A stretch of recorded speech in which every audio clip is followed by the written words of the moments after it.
What's up? What's up, you little Guatemalans? Huh? You little crispy Yamaguchis? How you feeling, huh? You ever done an 8-ball at a Bass Pro Shop and played Adele's Hello on a duck call? You ever done that? You ever emptied a bunch of ice trays on the kitchen floor and made snow angels at the house?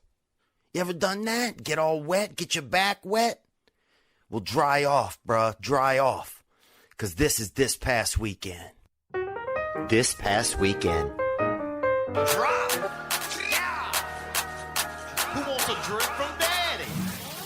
Buy this album right now in stores. Yeah! 30 pounds of hamster bones. Housed. Yeah, come on, nibble. Housed. Yeah! Housed. I got house in Luana. Back of the truck like I'm Santa. 30 pounds is a scandal. Give him a name that is random. Cute as fuck. Houseless. Ecstasy. Come get these members. Tatting them up like I'm Batman. Ezekiel blitzing inside. Green Day. Random. Cheryl's name. Random. Tiny Bones. Handle. Vidij. Tandem. Who wants a drink from your daddy? Dripping off drip in transit. What the fuck Joey's been handled? Shawshank and Alec, they Andes. Next guy on the stage. I love him. It. All right, welcome to this past weekend. It is Monday, March 6th. I want to thank everybody who purchased the new album, 30 Pounds of Hamster Bones. Got us to number 2 on the iTunes comedy charts. Really exciting. It's about 2 a.m. It's Monday morning. Monday, March 6th, 2017. You know, I'm always about a century behind. Just got back from Bremerton, Washington. So anybody who came out to the show last night, I appreciate it. I had a nice time. Kind of a naval town. Not the body part, just the service. So a lot of people there in the service, I understand. We had a good crowd. There were about 500 there at the theater. And all ages, man. They had some children in there, and I feel like we really made the most of it. So I want to thank everybody that came out. Thank you very much. If you haven't got the album, that's what I was playing right there. It's a new video. You can check it out on the YouTube as well. I made it with Simon Rex, guest stars in it. Your boy Dirt Nasty, and it's just fun. It's like a play on Designer's Panda and his Hamster. So check out the album, check out that video, and good to be here. Oh, let me touch base with what's been going on, man. We did the JRE podcast, Joe Rogan Experience, if you didn't check it out. I was excited, man. I was excited to get to do it. Joe and I don't know each other very well. I don't know him very well. So I was a little nervous. But we had a nice time, and I felt like I got to know him a little bit better. Really smart guy. He knows so much, and it was inspiring, man. It was inspiring just to be able to have a conversation with somebody. I mean, L.A. to me is the loneliest place. You in your car a lot. Your best friend is a coffee.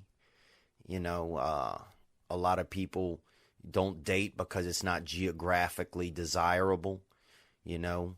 I mean, whenever you meet a girl or a guy, you ask them where they live, and if it's not in a convenient area, then the love ends right there. The love stops at the gas money, really, you know?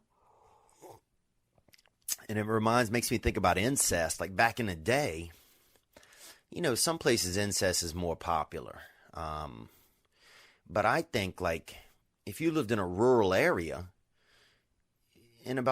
if you walked even, 8 miles, you might only come across family, back in the day. So I think in some rural areas, you're more likely to have incest because, hell, you go for a jog, even a long run looking for love, the best you might find is a cousin in the distance, maybe a distant cousin. Maybe that's where the term came from. And that's how I think a lot of incest really probably popped off back in the day. You might only meet people at family reunions or at funerals. So I think it was a little more popular. It was a proximity thing.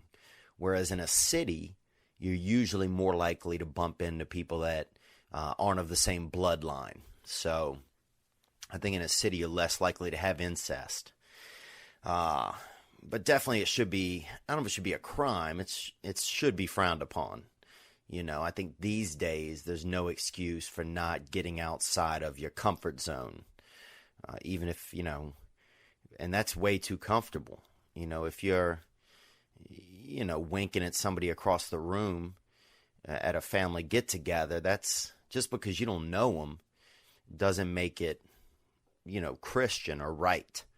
You know, so, yeah, so I've always had that thought. Bestiality, that's another crazy thing. I'm thinking about, you know, sexuality right now, I guess. And I've always thought that, yeah, bestiality with small animals, taboo. But you get out there and you fuck a leopard? Is that bestiality, or is that pretty much the dopest shit you could do? You know, like you catch a hyena or a lynx. Dude, you fuck a lynx and put that on YouTube? You'll never buy a drink again at a bar. That's for damn sure, dude. So I think incest laws keep them in place, but some of these bestiality things, they should fine-tune a little bit of it. You know, I catch some dude snuggling up with a lab, you know, or even a black lab, or, you know, even a sheep or a livestock animal. That's fucking cheap. You know, that's dirty. But I catch somebody, you know, dropping a YouTube video of them, you know, making love to a you know, a caribou. That's a hero. That dude's a hero in my book.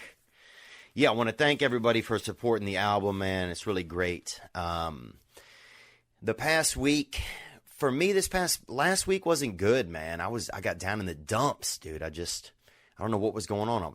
I was just hating myself. I got down in the dumps, and I know that's kind of a recurring theme, I guess, with me. But I got down in the dumps. I was judging myself a lot. I was stuck in my head with my thoughts. And I think part of that comes from just being here in LA. You spend a lot of time by yourself. You know, like people think that comedians, that it's this glorious life where you're around 1 million people, but during the day I'm taking care of my life and my business. And in the evening I'm on stage, but a lot of people that are at the shows are on dates. You know, a comedy club is like a date event.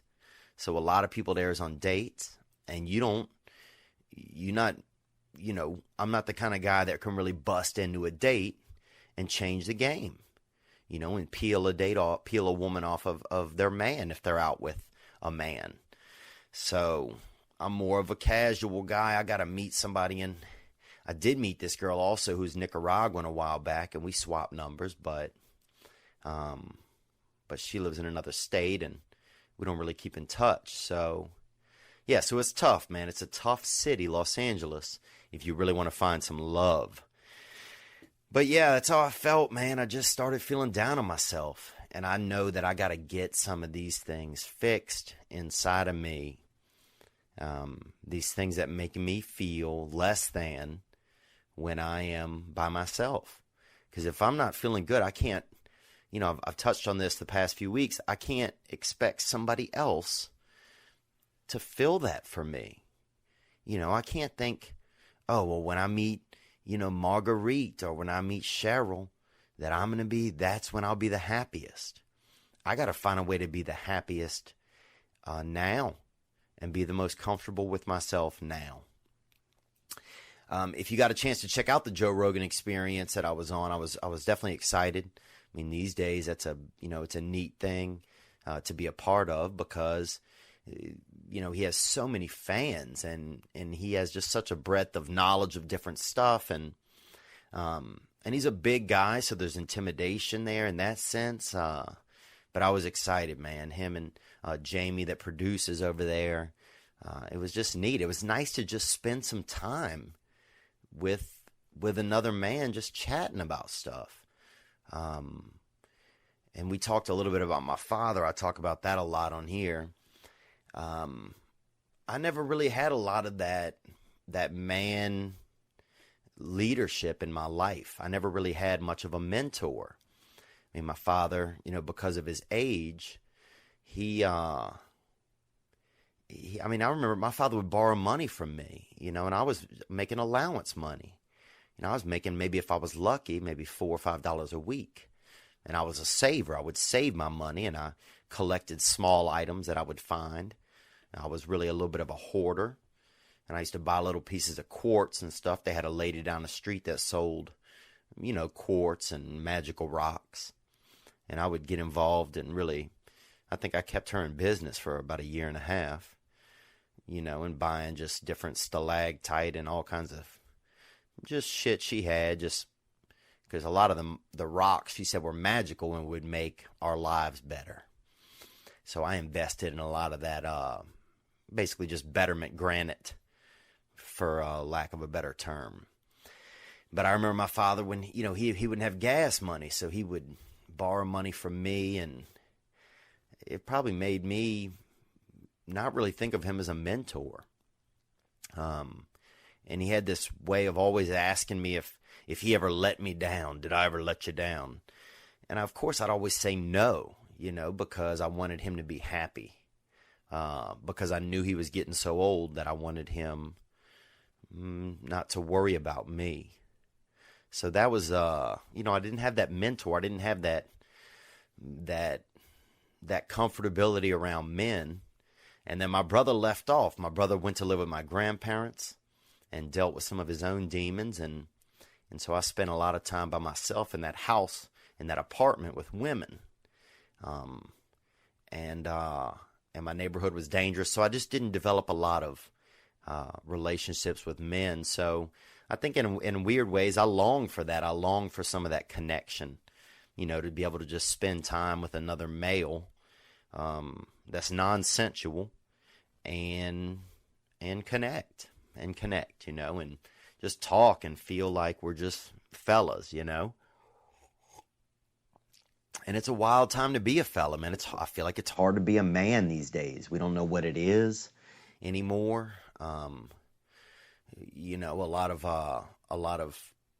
our parents now are divorced or on second and third marriages, and so there's a lot of, it's up in the air as to what it is to be a man. The old definition of men has been attacked a lot by a lot of feminist regimes, and attack, I don't want to say not lesbians, but attack lesbians and soft men that don't want to, support or really discuss what it feels like to be a man.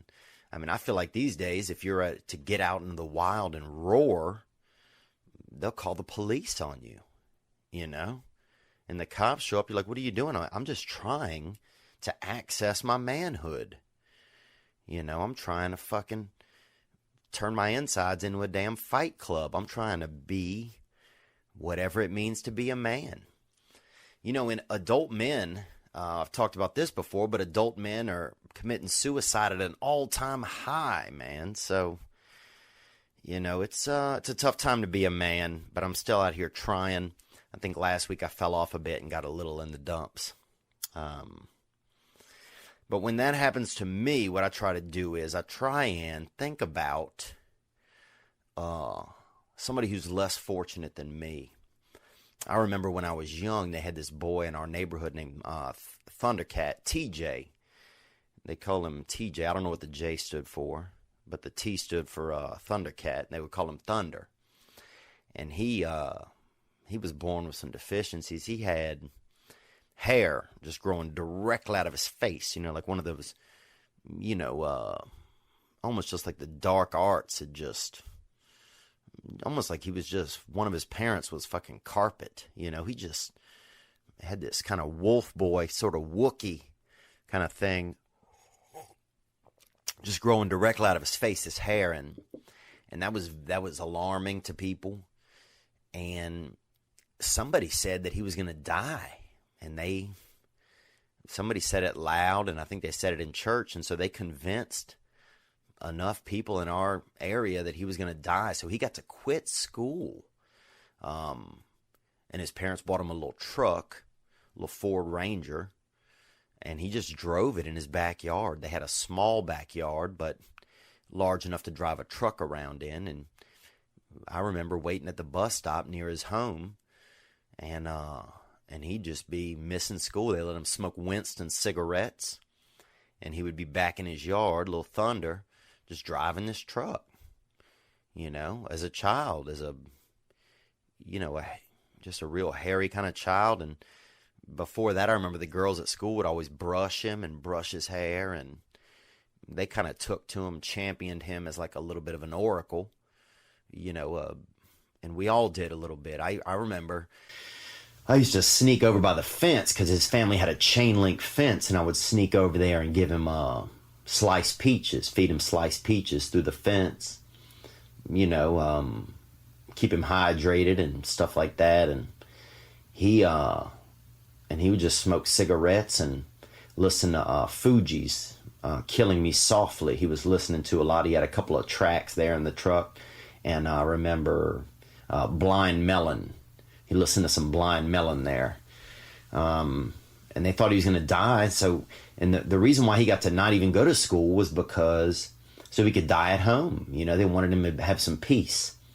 And he didn't have to, struggle with all his lessons and, spelling and all of that, because you're not going to need that if you're dying. And he never did die. His mother had varicose veins, I remember, and she died. And the daddy, this is how they used to make money. The daddy used to do slip and falls at Pizza Huts. And he would sue them, and he would get that money and get that check. And he died. The father died doing slip and falls. He was working the circuit one year, and I think he was near like Sarasota, Florida, and he died. He split his head open on a salad bar out there, doing his craft or his work or whatever it was, scamming. But I remember a lot of times when I would feel down in the dumps as a child, I would think about him and what his life was going to be like and what his walk through the world was probably like. Because he kept a good attitude even though he had this affliction, and even though he, as far as everybody was concerned, was destined for death, maybe heaven, hopefully. A child, you like to think that most children go to heaven. But yeah, that was Thunder. And he did. He last I heard, he lived. He was still alive. So anyhow, when I get down in the dumps, sometimes I like to think of somebody that's having a tougher time than I am. I want to appreciate everybody that called in as well. We got some good calls, some basic life suggestions, and I want to offer that out to anybody. If you need somebody, if you need a friend, you need rural or urban advice. That's what I like to refer to it as, because that's what I feel like I can help with. You can call in to the number. It's on my Twitter and it's on my Instagrams, and it's a 985 number. It's a voicemail. You can leave a voicemail, and I'll get to that and address any of those issues or any thoughts or questions people have. And I have some today, actually. I'm going to get to a few right here. And if you're on the YouTubes, if you're watching this on the YouTubes, you can see that I got a desk now and a little bit more of an environment here. And eventually we might get people to call in, but right now we're just dealing with things as they come. So I'm trying to keep my spirits up right now. That's my goal. And I want to thank everybody that came out in Seattle, because that really did. It made me feel pretty good. But I'm going to get into some questions here, man. I'm going to let you know some dates, too, that I got coming up. But first, let's crack into some questions here. See if we can get this. You guys listen up. Yo, Theo, what's up? It's your baby boy Brian from Auburn, Alabama. So I'm calling you from the deep south. I wanted to ask you about what the fuck do you do when you're depressed and you don't know what the fuck is going on with your life? I'm 23. I'm about to graduate. All these kind of good things are happening around me, but man, I ain't been more depressed in my life. And I've seen you on this weekend and all that shit. And I saw you were going through a hard patch now. And I was going through a hard patch, and I just kind of want to hear, what do you do to kind of see the brightness when you stand in the dark, man? Be well. Thanks, Brian. I appreciate that, man. It's a good question. What do you do?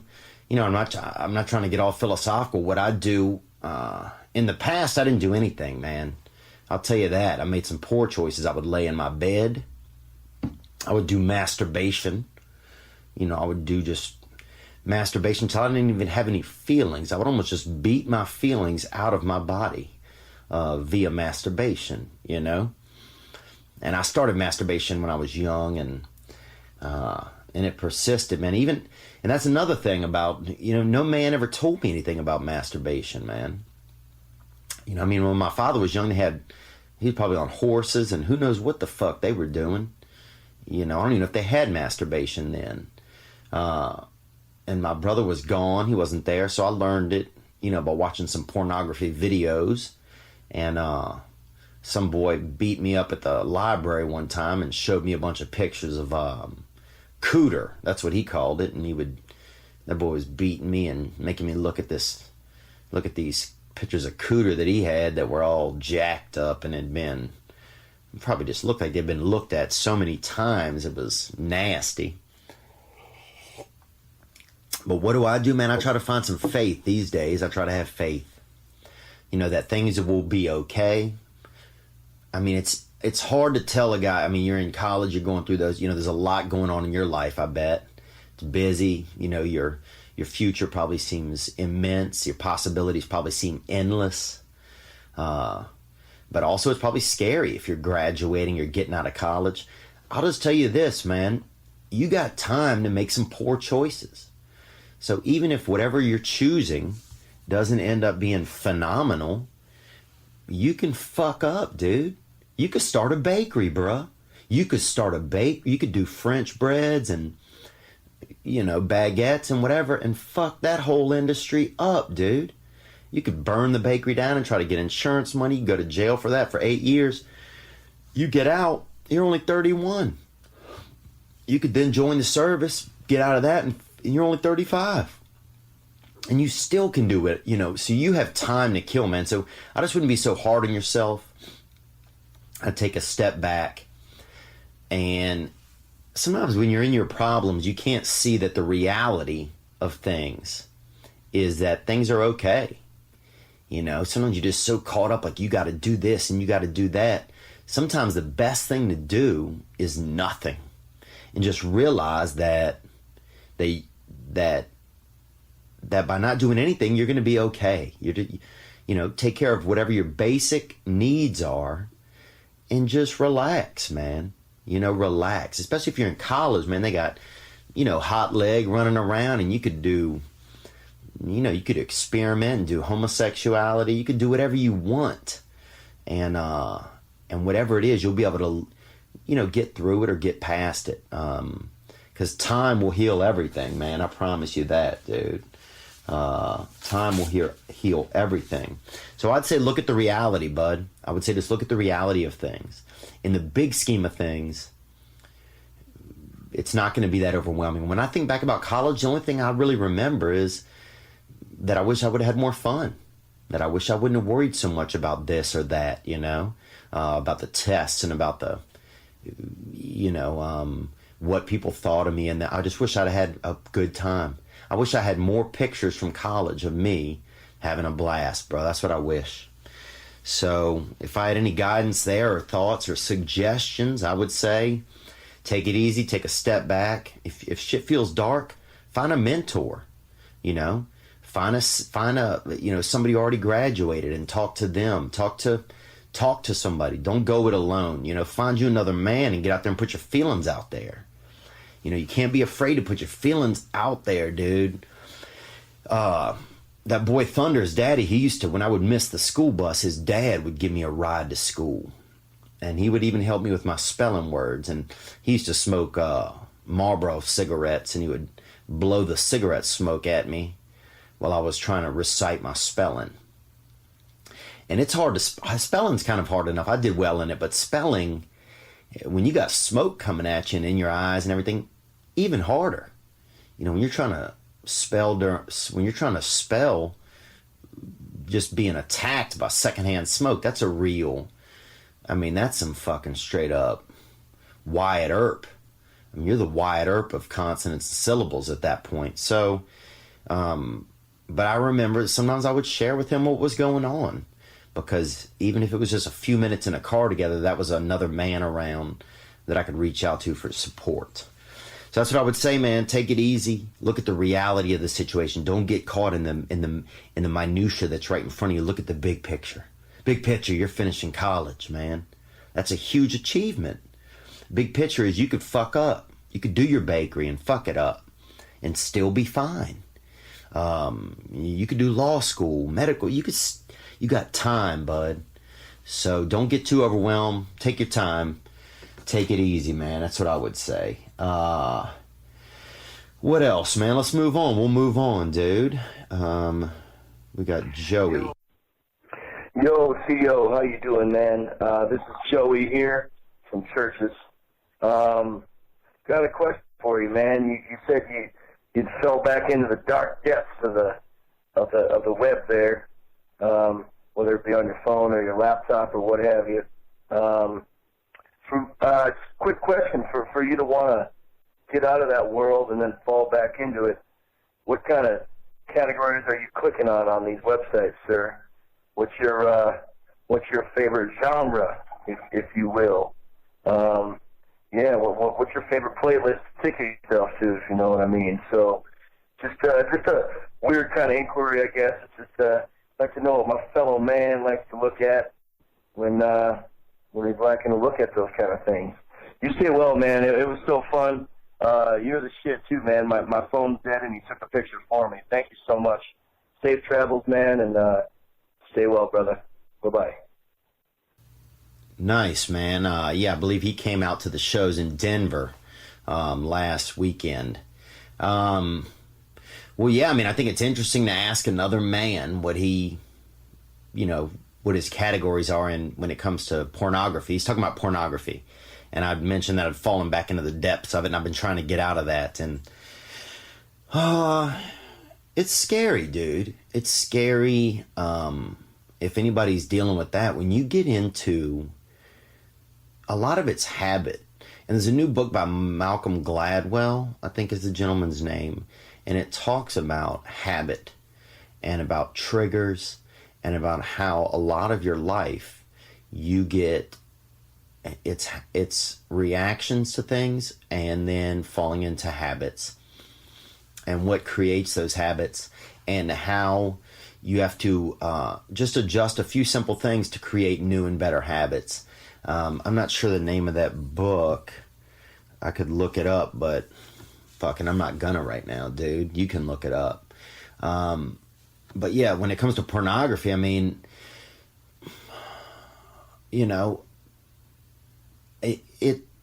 I was nervous to talk to women when I was young. Oh, I was so nervous. And I don't know why. I don't know if it's just because I never learned or nobody ever said, hey, go talk to her. My brother was nervous around women as well. And so I think, I didn't have that. I didn't have him guide me, So I was so nervous that instead, pornography, you don't have to have any interaction. You just have to interact really with yourself. And the woman is there just, digitally or in a picture. And so you're not really investing anything. You don't have to put anything on the table. And that can be addictive. And it gets addictive quick, man. And, I started off as, the categories with porn, I mean, that stuff can escalate quickly, when I was young, it was all on pictures and drawings. People would be drawing cooters and everything in class, and you'd just be thinking your buddy was passing you a note, and it would be a picture of maybe a breast and a cooter, and a lot of them had hair on them back then, and they would draw the hair on them as well. And so at least that's a little bit more classy, I guess. Whereas now, just the cooters are just open, and it's just, these cooters, some of them just look like they're attacking, and they're just angry, or some of them look happy. I mean, it's just, but now you're so inundated with all of it. You see the depths of these, vaginas and these birth wallets, if you will. So, but back in the day, you didn't see that. But yeah, it escalated, man. I got on the video pornography. I remember I used to ride my bike across town before video pornography, and I knew a man that had some magazines, and I would go and just use his bathroom. This man I knew. He's an adult, and I would just go use his bathroom and do masturbation, man. I'd bike about 7 miles to go do that. So obviously my addiction to that started pretty early when I think back on it. And then the internet, man, I would cancel dates because I would just masturbate. And then I wouldn't want to have any interaction. I'd be afraid. And a lot of it probably came from fear of interacting with women.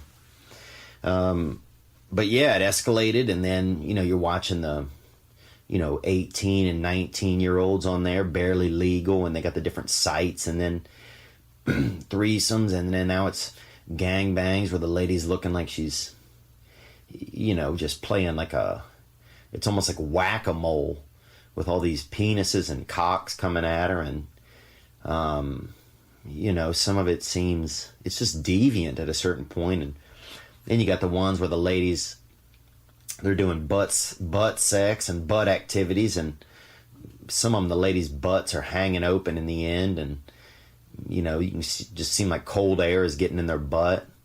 And that's always scary. I'd be worried that these women were getting sick, or I'd picture them, the next day wearing a scarf or something because they got all kinds of, chilly air in the inside of their buttholes. So that stuff just escalates, man. And these days we're desensitized too, even just looking through Instagram. It's like you see a couple of sexy pictures, or, I've had to get off of a couple of text chains because I have friends who, they just drop out some puss into the text chain, or drop out some titties, or some Italian titties. I got a friend who loves, big titted Italian women, and he's sending those. And I had to tell him, dude, I don't want to be surprised. You got to work hard these days to not be desensitized, man. And I got desensitized early, and I stayed in it, and I was doing good. I had 2 months of not watching it, of pornography. And I fell off last week, and I got lonesome. I was out in Denver, and the altitude, I don't know if that affected the way my blood flow might have been better because I was at those altitudes, and I was doing, I was pleasuring myself to the greeds of the internet. And if you're doing that, I don't know if you're asking me if I do it, Joey, or if you do it, but you gotta fight it. I mean, it is a fucking fight. It's a fight, man. And I know there's like websites that you can go to that you can download stuff on your computer to stop you from even being able to access porn sites. You can go to sex addicts meetings, sex and love addiction, and those are everywhere. And those are like safe meetings where you can go and talk about those things. And it's a real issue because I think it's killing a lot of relationships and marriages, because then you show up with ridiculous expectations. It's like it makes it tough. It makes it tough to know how to treat a woman, and it makes it tough to have any feelings sexually when it comes to an actual human being. So right now I'm just struggling, but I'm focused. I got a few days under my belt, and hopefully I'll be able to keep more, and maybe even by just talking about it, like this, maybe it opens up the fact that people, that I'm discussing it, so it's putting it on my brain. So that's that, man. That's what I got there. Let me drop a few dates on you guys, man. April 6th through 9th, I'm going to be at Tampa Side Splitters. Those dates have changed. It's April 6th through the 9th. April 21st through 23rd, I'm at the Punchline in Sacramento. And June 1st through 4th, I'm at the Pittsburgh Improv. Yeah, I want to apologize. I know tonight's not super funny, maybe. We kind of got into it, talking about this stuff. But I guess some of it's, it's real shit, man. It's real shit. I mean, if anything, I've, on stage, I love my, I can entertain, but when I'm off stage, man, I am battling to be a decent man, you know? And there's a lot of men out there doing it. You know, I don't know if it's just me or if it's an era that we're in where, you know, we're not growing up properly. But I know that I'm not alone, because, I mean, people are calling in and asking. You know, there's a lot of people called in and left questions and comments, and some of them were too long or didn't make any sense. But call in again, leave another one, you know, if there's something that's still on your mind.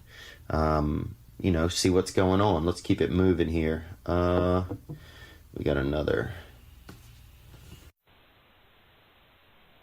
Hey, Theo. My name's Hayden. Dude, I've had the worst week probably of my life, which makes me feel shitty because that means that my life hasn't been that hard then. But this girl I was with, we were telling each other some of the things that you only tell people. You know, I told her more about me than I've told anyone in a real short period of time, which might have been stupid, and we were moving quickly. But basically, she went on a cruise for 10 days and came back completely changed, and told me that a month before that she had known the same night she told me she loved me for the first time. She said she knew that same night that she didn't want to be with me as well. And we were moving too fast, but she never told me that. And I just want to know, man, how do people just tell people things without really knowing and lead them on like that and tell them they need to see him and then tell them 10 days later that they can't see him that much. They're tired of seeing him that much. They don't want to worry about what makes me happy. They only want to worry about what makes them happy and be single. And it's tore me up. I haven't talked to her since we broke up 4 days ago. And I just want to know, should I talk to this girl and try to get more answers out of her? Or do people mean what they say? Wow, man. Sorry, the audio is low on that. That was where it was just a low voicemail. You got a lot going on there, man. I feel for you, dude. You know, I feel for you because it seems like you're putting yourself out there. You know, you let this woman know that you care. She reciprocated those feelings, or she started them and you reciprocated them. I'll say this, so you mentioned that she went on the cruise. Cruises, dangerous, bro. A lot of swingers go on there. A lot of men go there to get rid of their wives. You know, the past few years, it's been a popular spot to just ditch your spouse, throw them over, or get them drunk and just push them off during a storm, hide them. I think they found some woman who'd been in a ship for like 6 years or something. She was up in in a smokestack or something, some smoked woman, I guess, now smoked. It's, what do you do, dude? You know, you put yourself out there. She told you she loved you. Dude, honestly, man, maybe she told you she loved you for her. You know, sometimes, and I'll be honest, man, I was in a relationship with a girl for a while and I told her I loved her, but I knew that I didn't. I knew that I just was like fucking millibobbing around in my brain and scared of not having somebody. And so I told her that, and maybe some of it was I didn't know what love, how to figure out love or how to think about it or how to digest it. I just knew that I was afraid to not have somebody think that I loved them. So some of that could be that. Maybe she doesn't know. And, sometimes when we love somebody, we just are doing it for ourselves because we want to see how somebody feels or how somebody behaves when they believe that we love them. I think, I don't know if I'd suggest discussing it with her anymore. It seems like a step back is usually the best move. She went away and came back. I mean, who knows? She could have fallen, she could have met a man who fucking killed his wife on a cruise. She could have met, she could have fallen in love with a staff member. I remember when I was on this cruise one time, they had a girl who broke her teeth out in Shanghai and got impregnated by a mariachi player, a Chinese mariachi player. So you don't know what the fuck is going on these cruises. I mean, it's basically just people floating around and drinking. And anything can be possible really when people are drinking. But it's scary when you put your feelings out there and they don't get reciprocated, dude. But I commend you, bro. For putting your feelings out there. Nobody wants to do that anymore. Fucking most people don't even have feelings. I worry that younger people don't even have any fucking feelings. I think our feelings are going to be in a museum in a few years. You're going to walk in and be like, oh, look, that's adornment. Or that's not a word, I don't think, adore, but like, oh, that's happiness. Look over there. They've got a whole wall of sheer joy. So I think it's commendable you're expressing your feelings. The specifics of it, I wouldn't get down into it. It just seems like maybe she doesn't care right now. And maybe she never could care. Maybe she's not in the same place as you when it comes to affections. And maybe you got to be okay with that. If that's the reality of the situation, then you need to find a way to fix your pain and deal with your pain. And, whether that's finding somebody new, taking time for yourself, talking to somebody else who's been in love or who's maybe in a marriage now. I mean, excuse me. It's hard to see that she's obviously not the girl for you at this moment.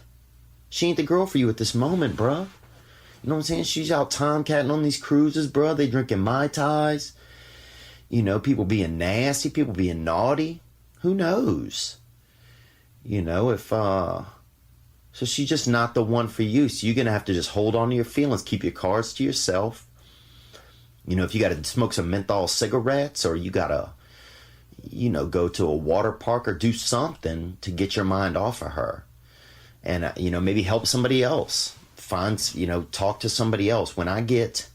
I know the best thing I can do for myself these days when I'm feeling bad is quit feeling for me and start feeling for somebody else. Find somebody else that's having a tough time. Like, find your Thundercat, dude. Get you a little Thundercat out there, and fucking slip in them sliced peaches. Find somebody who's having a tougher time than you. Because you're brokenhearted, but maybe there's some dude out there who's never even been on a date. I remember one time I worked on a show out here in Los Angeles, and it was a reality, kind of unscripted show. And it was after that movie had come out, Old School. Remember Old School? Yeah, it was right after Old School had come out. They made a pilot, which was like a one episode of a reality show about 3 comedians that go back to college and start a fraternity. And it was me, Bert Kreischer, and this guy, Brett Ernst. And so we got to get these dudes who were like in their 30s and some in their 40s even, and we started a fraternity for them. And we took them on like this crazy outing, and we stole this goat, and we went ice skating, and we had to do like all this rush week kind of stuff. And one of the guys on there, he was an operator of a ride at Universal Studios. He'd never kissed a woman. This man was 40 years old, and he looked like a lamb, sort of, that it was nearsighted. like a nearsighted lamb. And he had never kissed a woman. And so at the party, we had a big frat party, and we got him a woman and had him slow dancing. And I remember his glasses even fogged up, dude, like they do in the movies. And during that moment, seeing him kiss a woman, fuck, I don't remember what was going on with me, because I knew that there was somebody else who'd been through quite a different and more tough journey. Because I'd kissed some girls, even though I felt rejected by a lot of them, and, you know, probably felt and thought that a lot of them hated me. You know, I'd certainly done some lip work with some of these gals. But this man had never. And so this, for him, was a big moment. And watching him do that made me feel some joy, dude. So, yeah, that's what I would say, man. You know, you don't know if she told you she loved you for her. You don't know if she told you she loved you. You just don't know. You know, and words are one thing, man, but actions are another. So follow the actions, you know, and take your own actions right now to show yourself you give a fuck about you, bro. You know what I'm saying? Get your back waxed. I got my back waxed the other day. Shit feels beautiful. A couple of Viettes back there just shining up your skin. You know, put some softener on your skin, dude. Sometimes at night, if I'm not feeling good, I put a little bit of softener on my skin before I go to bed. You know, it's not like having somebody in bed with me, but it's like, make me feel pretty good. Makes me feel pretty good, man. Let's get to one more. We're getting long here. Hey, what's up, bruh? Got a little ex-girlfriend problem. Broke up. Me and her broke up about 3 years ago after dating for 4 years.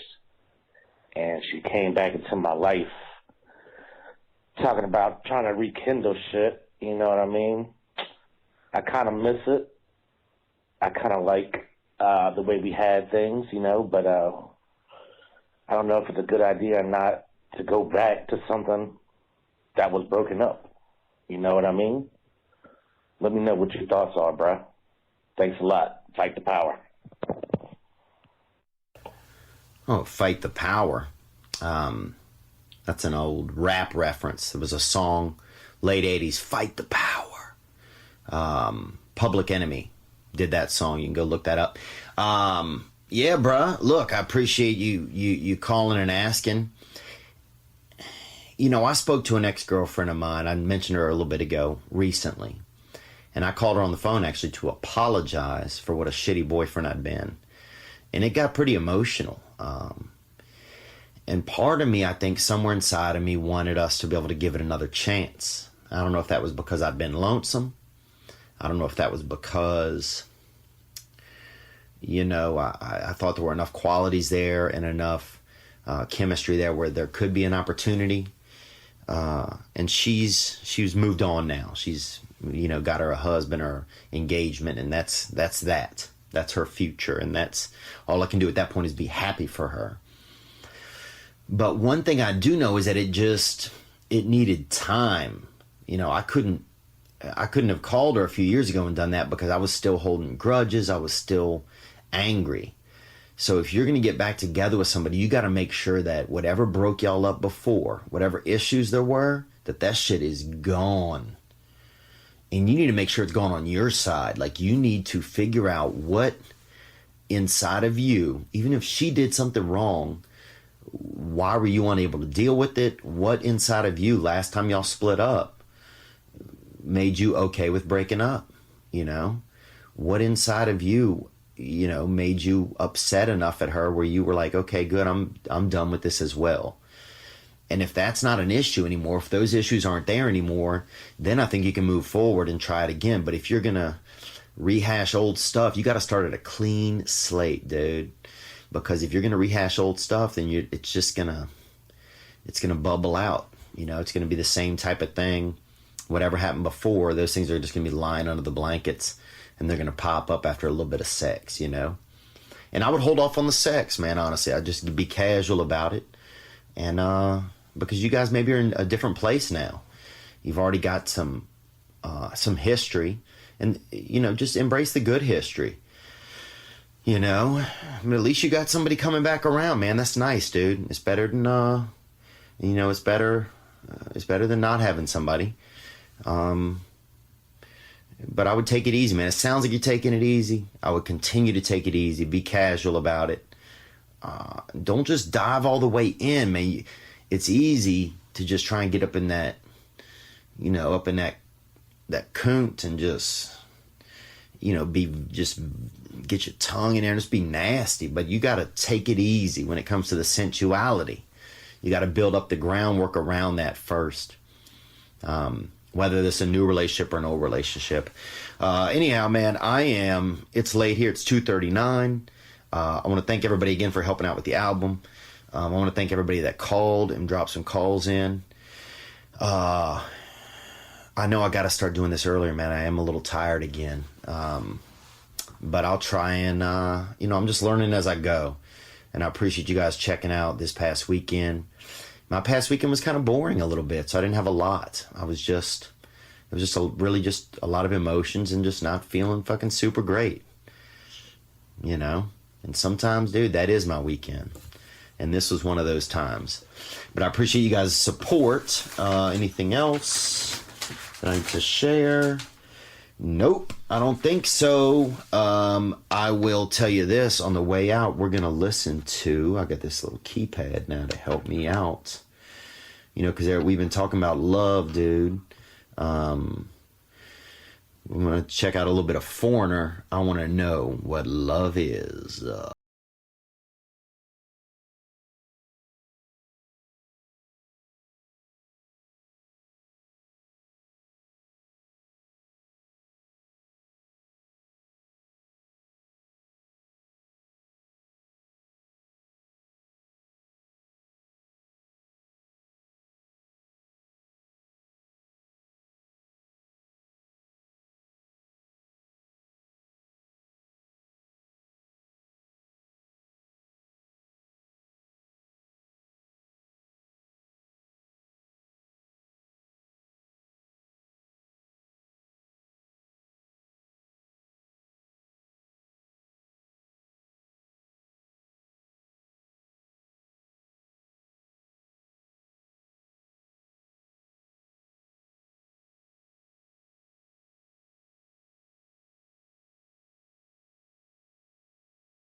Man, gay guy bit my cousin too. I told you about that, but we'll see, man. Thank you guys for your support, bro. You guys be good, or be good at it, huh?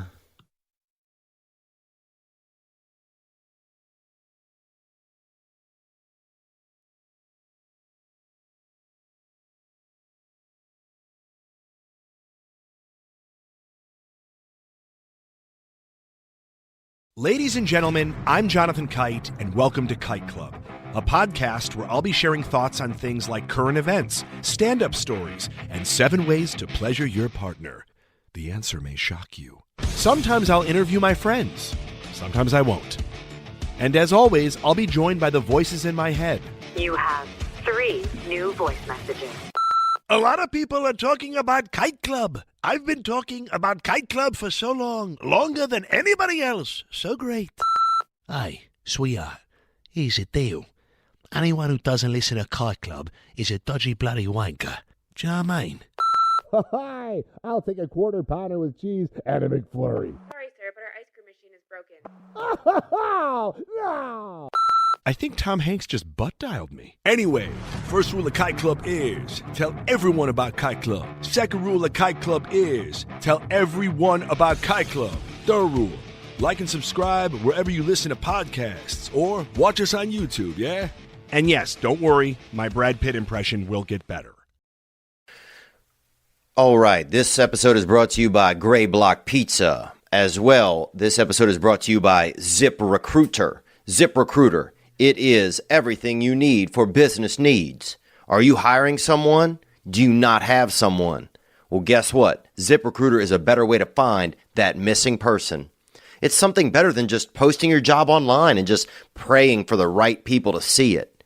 You can't be praying about stuff online. That's not real. So guess what? ZipRecruiter knew there was a smarter way, so they built a platform, and it finds the right job candidates for you. ZipRecruiter learns what you're looking for, identifies people with the right experience, and invites them to apply to your job. 80% of employers who post a job on ZipRecruiter get a quality candidate through the site in just one day. Guess how long that is? Tomorrow. And right now, my listeners can try ZipRecruiter for free. That's right, for free. How much? Nothing. Go to ZipRecruiter.com/TPW. That's ZipRecruiter.com/TPW. ZipRecruiter, the smartest way to hire.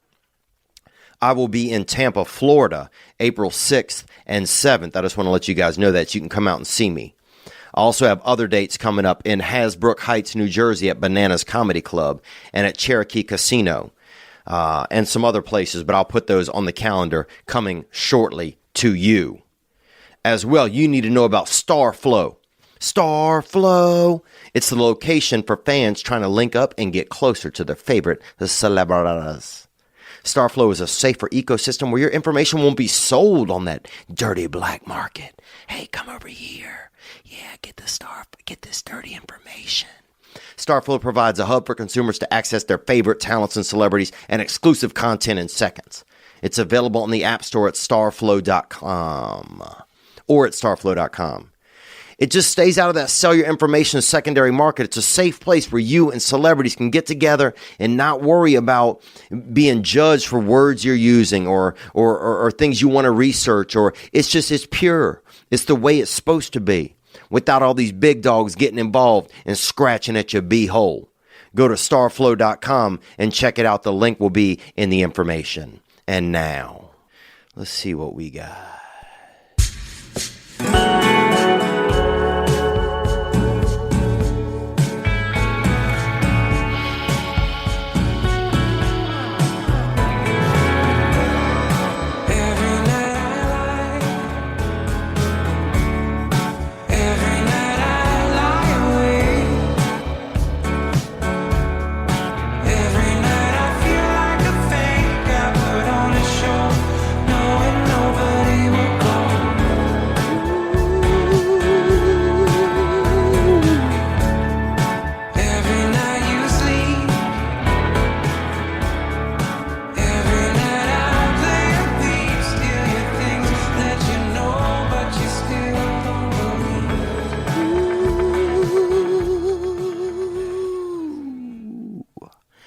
There you go. That's Jameson Flood right there.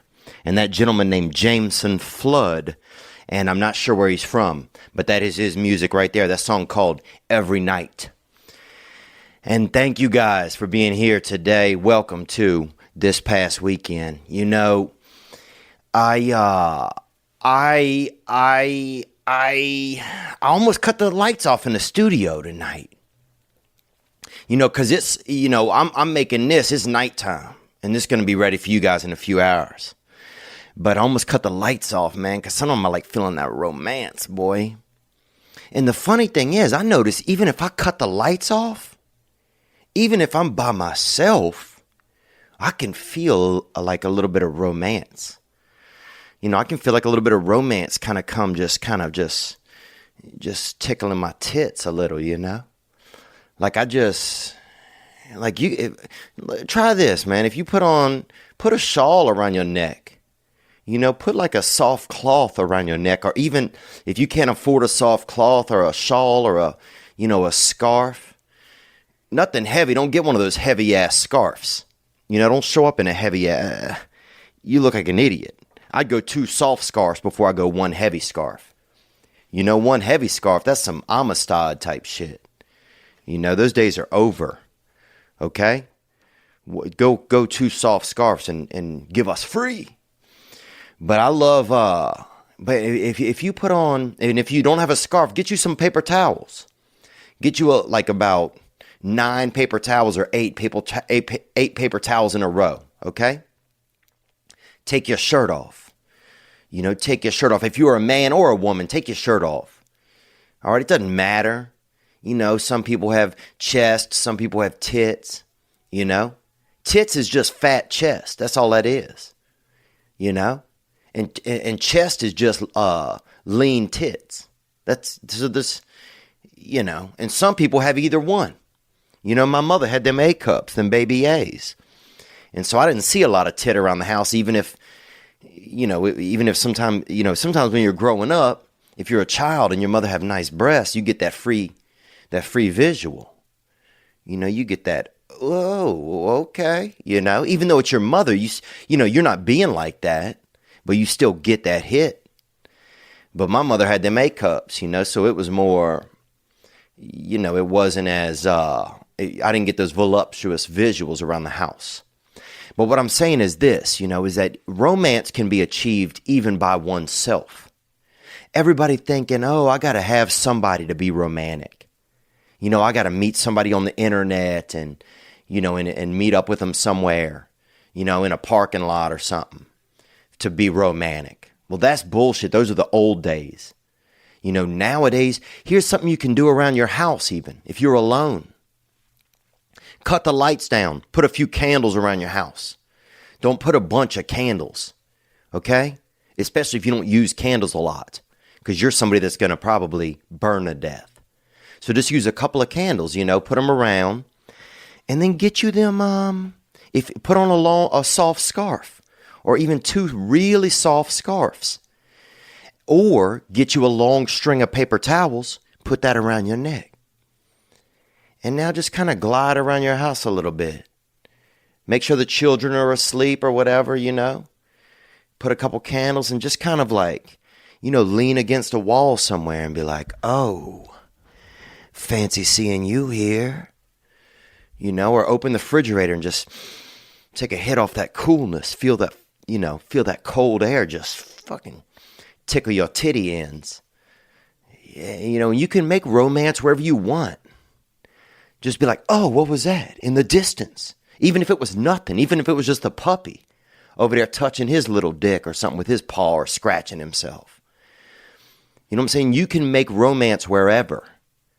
Everybody acts like we got to do this or got to do that to make romance, but you can make your own romance. And that's something that I'm starting to realize in my life. That just because maybe if I don't have love in my life at some point, it doesn't mean that I can't create romance in my life. You could do something nice for yourself. Get you a couple of them, Valentine's is over. They got a good deal on chocolates out there. Go get out there and get a 40-pack of chocolates, man. And you can get those. Have you 2 or 3. Give some to a neighbor. Now suddenly you eating chocolates with someone. You can make your own romance. And I'm not saying that, I'm not trying to get people to be alone. I don't want people to be alone. We got this world right now that's just pushing us to be alone. They just advertising everything, do you, do you, do you. Well, everybody doing themselves in this, and then you got no friends. You got no friend. You don't have anybody to borrow a shirt from or anybody to borrow some sugar from. But if you happen to be by yourself, that doesn't mean that you can't have a little bit of romance in your life. I do different things. Sometimes I'll put my pants in the dryer and then put them on my legs. What is that? Ooh, Daddy got them hot sticks hanging off his hips now. You can treat yourself to different things. You can do different things for yourself to get that romance. And this is the time of year to do it. Because spring is in the air. They got that love. They got that nest. If you get outside early or something, you'll hear birds in the distance. Fucking or even just, petting each other heavily. You'll hear baby birds out there waiting for that worm. You can see even some hookers are out there. Even hookers are happy in the spring. You ever notice that? Oh, you get a wintertime hooker? what I'm saying? You get that December escort. That lady ain't fired up. She ain't excited about the potential blowjob money that could be headed her way. But you get out here, you get out here at these times, and ladies are fired up. If they're working out in the streets, even ladies are fired up because it's springtime and love is in the air. But I'm trying to create some romance for myself, I'm trying to create some romance because we have to do it. You go through times in your life where, I feel you go through times in your life where you don't have that love, where you get into bed at night and you just kick your legs out across the other side of the bed and there's nobody there. It's just you just swimming out there like that Nirvana baby in that album cover. You're just swimming out there. And you want somebody, you want to have that other, you want to have a little bit of love in your life. But that doesn't mean you can't be romantic. You can still do romance a little bit. And that's one thing I would do from time to time is I would, wear something kind of sexy, even for a man. Everybody acts like only women can have sexy clothing or do something sexy. But a man can wear sexy stuff. You could wear some really large pants or something. You could, I remember sometimes I would take, my grandmother, whenever she died, they gave us some of her stuff. And she didn't have much. She had a strong ceramic reptile collection. And then she had, what else did she have? She had saved a lot of baked goods from over the years, but in the box still. She had like German chocolate cake from like 1974, the recipe box. So we had a couple of, exotic old cakes and stuff, unmade cakes in the packaging. But she had these kind of naughty shirts, I thought. Blouses, they call them, blouses. And to me, they look like just fucking naughty curtains just hanging off an old lady's neck, And so when my grandma passed, I remember I was young. I was just coming into, puberty and everything. And I was just rocking into, puberty. That's when your dick will wake you up. You don't even need an alarm clock. Your dick will wake you up because it wants to hound around and look for some cooch, or fire off at some cat. And I noticed that, I got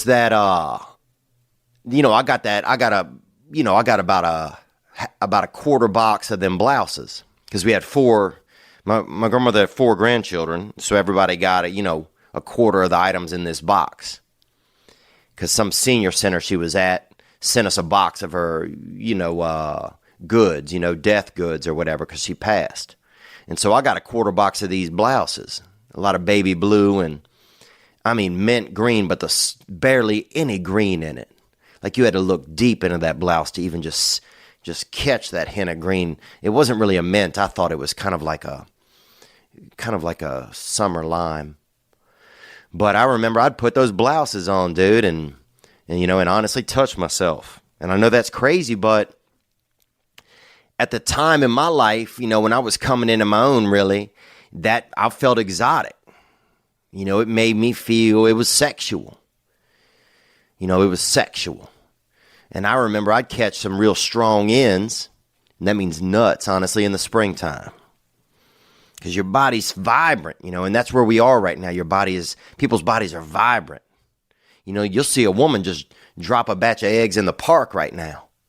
It's that time of year. People are fertile. You'll see a guy, jerking off into some begonias or something. Nature is looking for each other. You'll see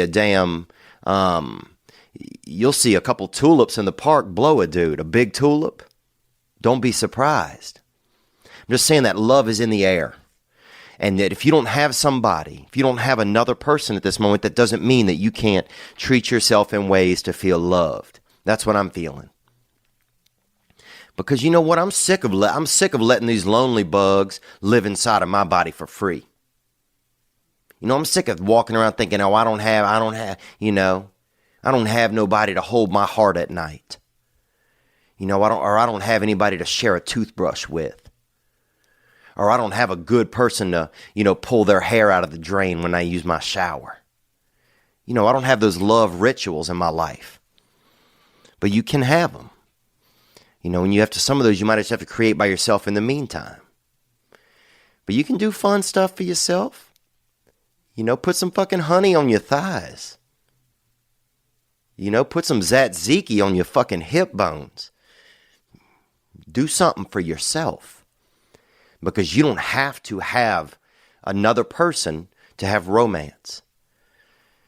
But I remember, I would get shirtless and I would put that long string of paper towels around my neck. And I would just kind of peruse around the house in the dark, with those candles lit. Just waiting for a big, beautiful lady just to come and just blow me out. So you have to sometimes create romance for yourself. But I want to thank you guys for being here with me. We had such a great response last week on the podcast, and it's inspiring. I want to thank Gray Block Pizza. That's our charter sponsor. I could not have even started this podcast or really kept it going, I don't think, if at some point somebody didn't say, hey, I want to help. And I'm grateful to them. Gray Block Pizza, 1811 Pico Boulevard in Los Angeles. If you driving around, you ain't got nothing to do, you got 40 minutes to kill, go to Gray Block. Open your mouth. Give them a couple bucks. They give you some Italian. Get that hit up. What else is going on, man? We had some wild calls that came in. Last week I know things got a little bit, we got heavy, man. We'll keep it all. In this podcast, it goes where it goes. It goes where it goes. Supposed to have my first guest this week. Do I want to tell y'all who it is?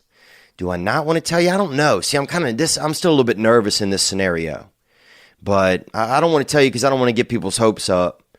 But also sometimes I want to put it out into the air because I want my guests to want to come on, I guess.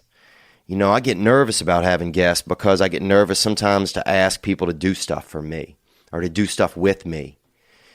I have, I don't know, all my life I've felt like that. If I ask somebody to do something or ask somebody to do something even that's awesome, even that, ask somebody to come spend some time, that they're gonna, I guess maybe that they're gonna say no because they think that something's wrong. That I guess the fear is that I'm not good enough. That they're gonna be like, oh nah, your little podcast or spending time with you isn't.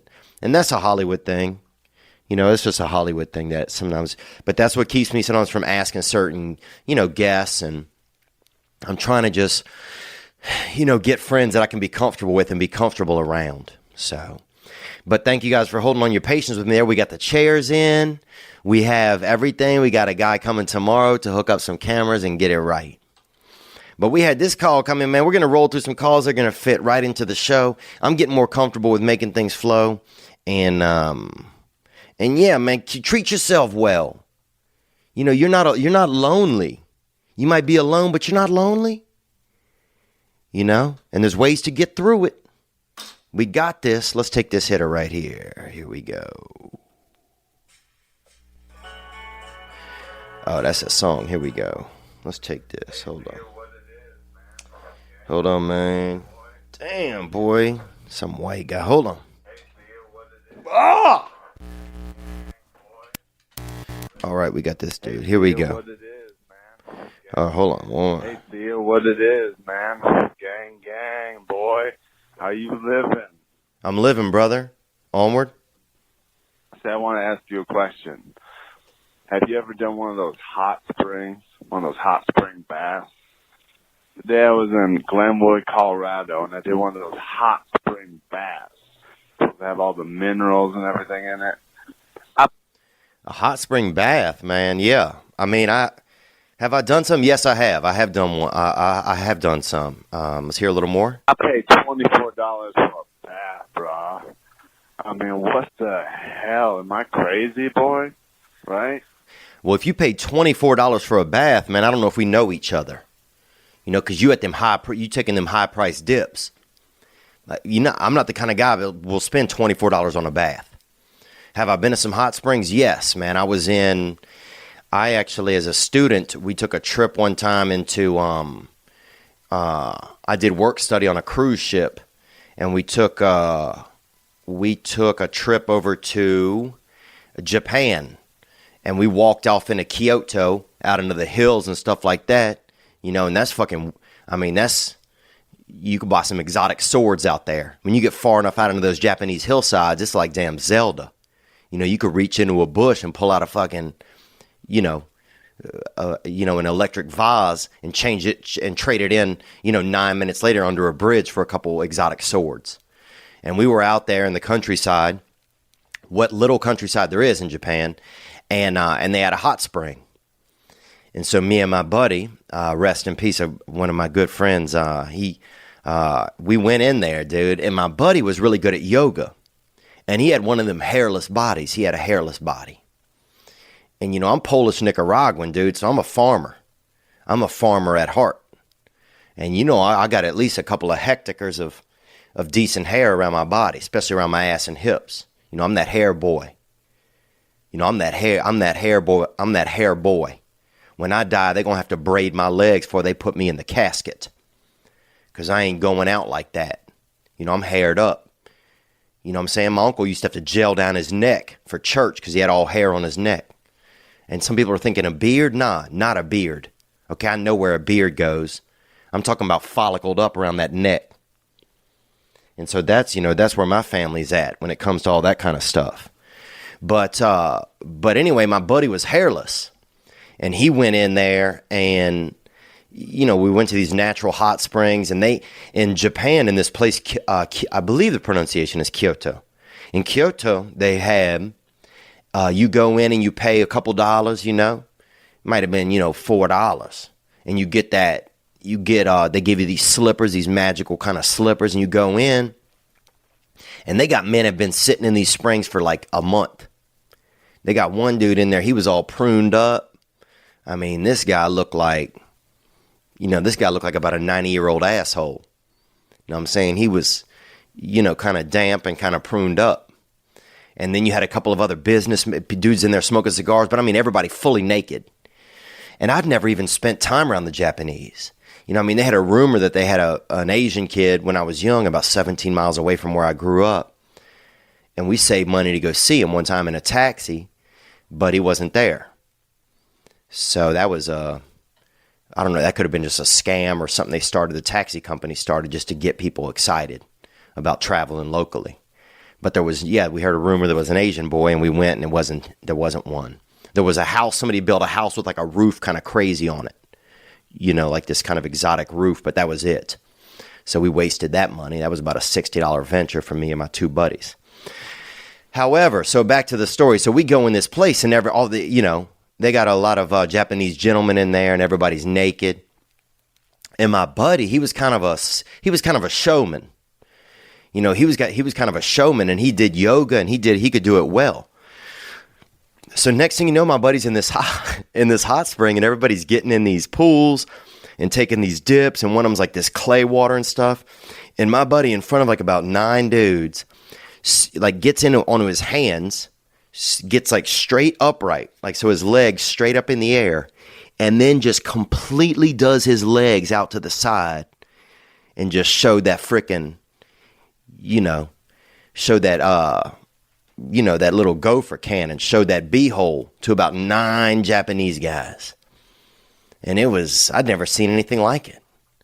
I mean, first of all, I'd never seen really another man's butthole. I'd seen one other man's butthole, and I'll tell you about that in a second. But I'd never seen a group of guys see another person's butthole all at the same time. And so that was kind of the riveting part, because it's one thing to see somebody see a butthole. You can see that on the internet now. But this was seeing a whole flock of men in a language that I didn't speak, and a lot of time when you see someone who speaks a different language or from a different culture, everything is a little different, some of their mannerisms and the way that they, behave in the way in the face of fear and in the face of excitement, their instinctual reactions to things, they're running off of a different DOS system, off of a different template. than we are sometimes in other cultures. But when I saw these 9 Japanese gentlemen, catch a hit off my buddies, off that dirty baby wink, man, it was pretty exotic, man. I'll say that. About 6 of them bowed, kind of did a quick bow forward. One dude looked like he, almost like it was a sign, like he'd been waiting for a sign from the heavens or something, and this was it, and it wasn't good. And then they had, I think one dude was blind, so he didn't even see it. Blind, if you're blind, you don't know if somebody's showing a butthole or if it's just, people are just, doing small talk. You don't know what's going on, really. And I don't remember the other guy. I don't remember. But those are the reactions that I remember. The last guy, I don't think he liked it. I think he might have scored it a 2. But that was a time that I went to a hot spring. That was my experience with a hot spring there in Japan. I did get tickled by a thick boy one time on a cruise ship in a hot tub, and he was, I don't want to say he was on uppers or drugs, but it was because it was early in the morning and he was only about 12. But if I had ever had to go to court over that, I could not imagine that this boy wasn't on some ecstasy or something, on some, children's ecstasy. But look, man, if you're taking $24 baths, Daddy, we don't know each other. Okay? Because that's, where you bathing? That's $3 just to even get in the, that sounds like a $3 entry fee. To a tub? I'm out.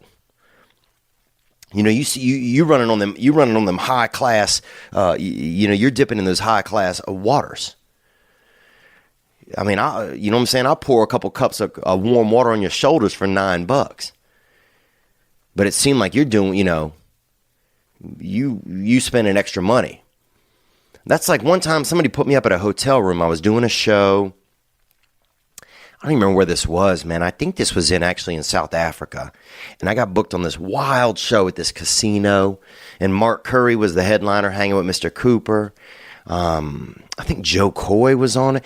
We had a great group of comedians that were over there, and I was having a blast. This was an exotic locale, and I'm over there, and I'm fired up. And then they said the room was like $600 a night.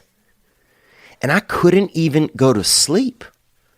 I'm like, what? If I even doze off for an hour, that's $70. So I can imagine if you spending $24 in a bath, you better get your money's worth. I don't know how you do that in a group bath. How do you get your money's worth out of a group bath? That's what, But the other time, I forgot. The other time I'd seen some gentleman's, dirty little secret power pothole was they had this man in our neighborhood, and when he was young, he would, I guess we were younger than him, but he, from far away, man, this dude was kind of wild, I guess, Mr. Garrett. But what he would do was, and he might have been, honestly, he might, and I shouldn't say this because I didn't know it at the time, he might have had some mental disabilities. I don't know that for sure, but he's still over with his family, and he was getting older, and he wore a book bag all the time, and he had kind of a, somebody in his family cut his hair. There were some warning signs, but he would give you a couple of dollars, $2 or $3, and then he'd walk off about 40 feet and show you his asshole. And the only thing was, to make sure you got to keep that money, you had to stay there and look. And it wasn't, everybody these days, like everything's pervy and everything's, in New York and LA, all these people writing all these articles and all, they're like, this is perverted and this is this and this is that. Man, shit wasn't perverted back in the day. I was at the Comedy Store last night, and Joey Coco Diaz was saying that Christmas didn't start until somebody had their dick out. And I'm not saying that I 100% agree with that. And I know he's joking, obviously. But people got to quit tripping. It's just a bunch of people that are making money off of making everything a big deal. That's what I hate about some of these environments. Because 90% of people don't give a fuck. That's 90% of people do not care. If there's a big difference between somebody getting molested and you see somebody pull their dick out. You can't see a dick? What's wrong with you? You came out of a dick. Somebody show you their wiener or break a tit out somewhere? Oh, well, look the other way. Grow up about it. I'm so sick of all of this, man. And I'm sorry I know I'm leaping on this thing, but that kind of stuff makes me mad, man. And all it is clickbait. It's all these people just making money, man. That's all it is. That's why don't be shocked when you get, when you get a politician that comes in and just says whatever he wants, everybody's like, fuck yeah. I'll listen to anybody who can say whatever they want. Fuck, who gives a fuck? Because we're so tired of the other thing. People are so tired of the other thing. I'm so tired of every article, everything being somebody did something wrong. Somebody said something wrong. Somebody hurt somebody's feelings. I'm watching these kids this weekend. They had the Parkland and, talking about that tragedy. And, man, there's a great documentary that's out there. And I say great, but it's about the Newtown, the Newtown tragedy that happened in, I think, Newtown, Connecticut, I believe. And forgive me if I'm saying it wrong. I haven't seen it in a while, but it's really, it makes you feel, man. If you want those feels, you can go watch that. But I'm watching these children this weekend and hearing some of them talk, and it's exciting. It's exciting to see kids be empowered. It also, some of it's like, why are, I agree. There's some weapons they shouldn't have out there. They shouldn't have them. I agree. Sometimes it'd be great, put a mandate on. We don't really need to make any more guns for 10 years, maybe. We have a lot of guns. Also, though, why, where were these kids speaking up when one of their when there's a kid at school who's weird or who's uncomfortable? And I know that this, that people had reported this, the Parkland kid who committed this tragedy, they reported him. People reported this kid to the FBI. I mean, the FBI was chasing, hunting down, mythical servers around the universe. That I don't know whatever happened with that scenario, but obviously they had their, or whatever they were doing, who knows? But they didn't, it seemed like every protocol was taken. The only protocol that we can't really fix, they can change the age of guns, sure. That you can't buy them at 18, I think that's okay. You can't buy an assault rifle at 18? A-okay, bro. I don't think you should be able to buy gasoline if you're an idiot. I've always thought that. Oh, you're an idiot? We're going to give you and you can buy 300 miles worth of gas? That means now your dumbass can go wherever you want to? Fuck that. If you're dumb, you can buy gas. You get enough gas to get to school. That's it.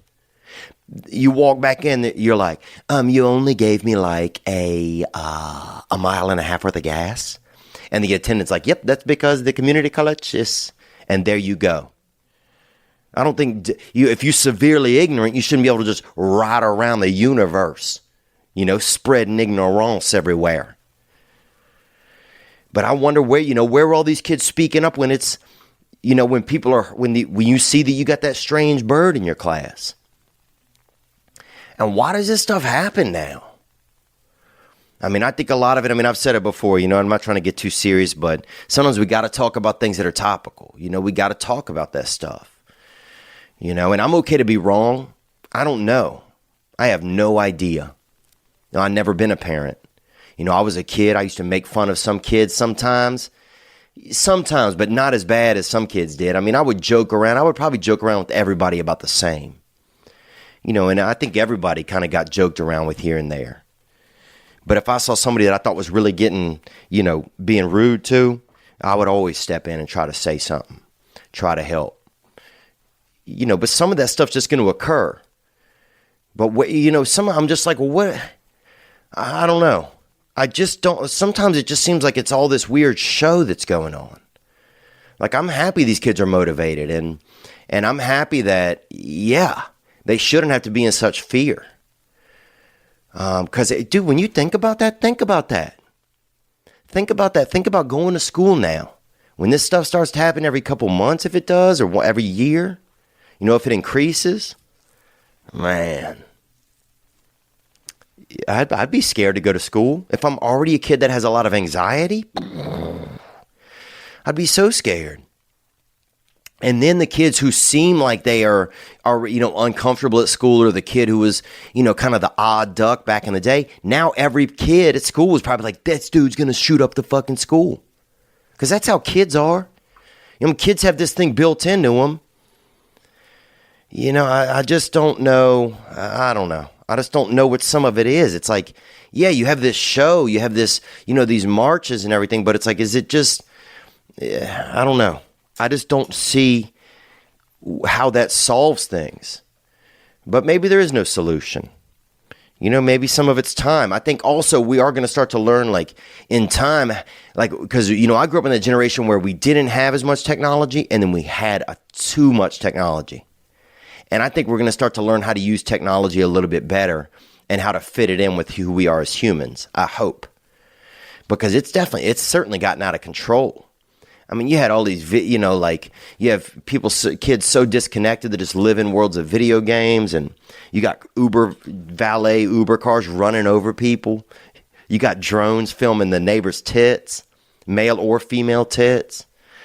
So some things we got to roll back on now, filming them neighbors' tots. I think that's kind of okay with me. But if you're taking them $24 baths, dude, we don't know each other, okay? Because you taking them, you taking those expensive dips, and I don't do that. You know what I'm saying? You catch me in a $41 room at the Ramada, where I can bathe as much as I want, and it's included in that $41. So I can do whatever I want. I remember one time being at a Ramada. They didn't even have a air conditioner in that bitch. The third floor was closed because they had some murder. They had some murder up there. And so we were all down. We had to stay second floor or lower. And I remember one of the chip machines. Well, I remember, first of all, they didn't have an air conditioner. So we had one of those little freezers and one of those little refrigerators in our room. And we just opened the door, and we would kind of sit by that when we got real hot and let that coolness hit us, that little box, one of those little brown box refrigerators, those little bitty ones. And you just get that, you'd open the door and just get that hit of cold air and then shut it and wait for it to make another cold hit. And then I remember playing hide and go seek, and the chip machine had been all busted out or shot up. Somebody had shot it up, could have been a brother. I mean, it could have been, could have been an aggressive white dude. But somebody has shot up one of those Frito-Lay vending machines or whatever, and somebody hid inside of it, dude. All the stuff inside of it was out or had been broken, and somebody hid inside that chip. You could just open the door and get in there, and they just in there just, kind of trying to be real calm and look like just look like a whatchamacallit or something. Like the candy, just trying to stay out of the way. Let's cruise to another call, man. Here we go. What happened? What's going on here? Hey, Theo. It's Andrea again from AZ. This is Andrea from Arizona. And, unfortunately, I don't know if I remember the first time you called, Andrea, but thank you for calling back. More? From Arizona. But I also have another question, Well, you got to ask a first question before you ask a second one. I don't know how much gasoline you're going to get. Let's go. More? What type of girl do you like? Do you like, I imagine you like them all shapes and colors, but what type of personality do you like in a girl? Do you like her to be funny like you, or docile and quiet? I appreciate you again, and bye. Thank you for calling, Andrea. I appreciate you as well. Do I like them docile? I mean, I don't like them under the influence of, Quaaludes or anything like that. I don't want a girl that you have to, when you get home, you got to take her out of the trunk and bring her in the house.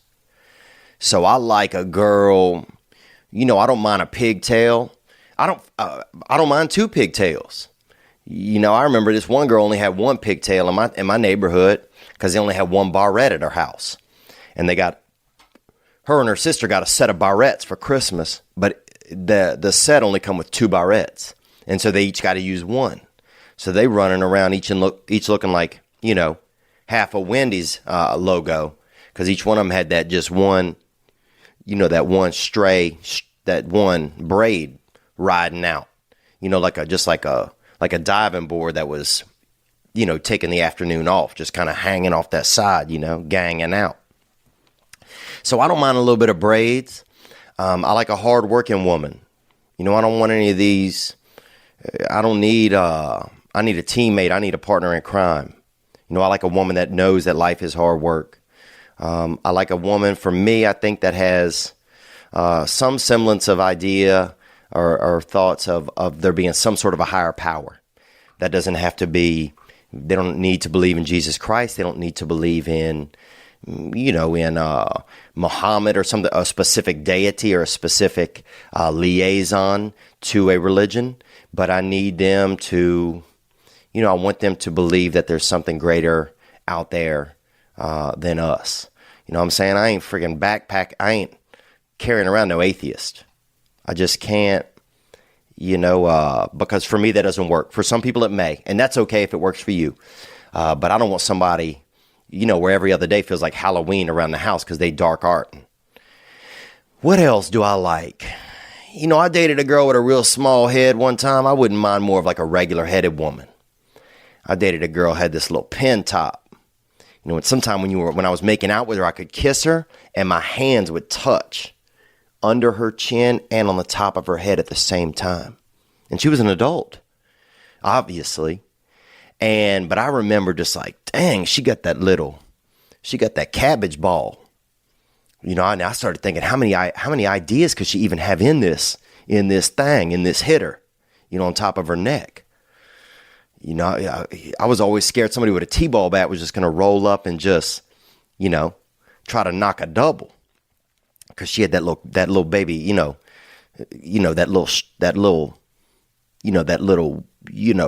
mediocre sphere. But she was a beautiful girl. I mean, I think she might have been the prettiest girl in New Orleans, but but who knows, man? I like a woman that's a hard worker. I like a woman that's a hard worker. And I want a woman that can be a mother. You know, I don't want one of these whiny ass ladies talking about, you know, preaching all the time about, you know, motherhood and this and that when they don't even have any children. I want a woman who doesn't mind having some children, you know, and who doesn't mind having some children with me. I'm not looking for some housewife. My wife can have a job. My wife can be a CEO. My wife can be president of the United States. That's fine with me. But I would hope that if we can have children, that we have them. So that's something. What kind of ladies I like if I'm just thinking about being randy, you know? I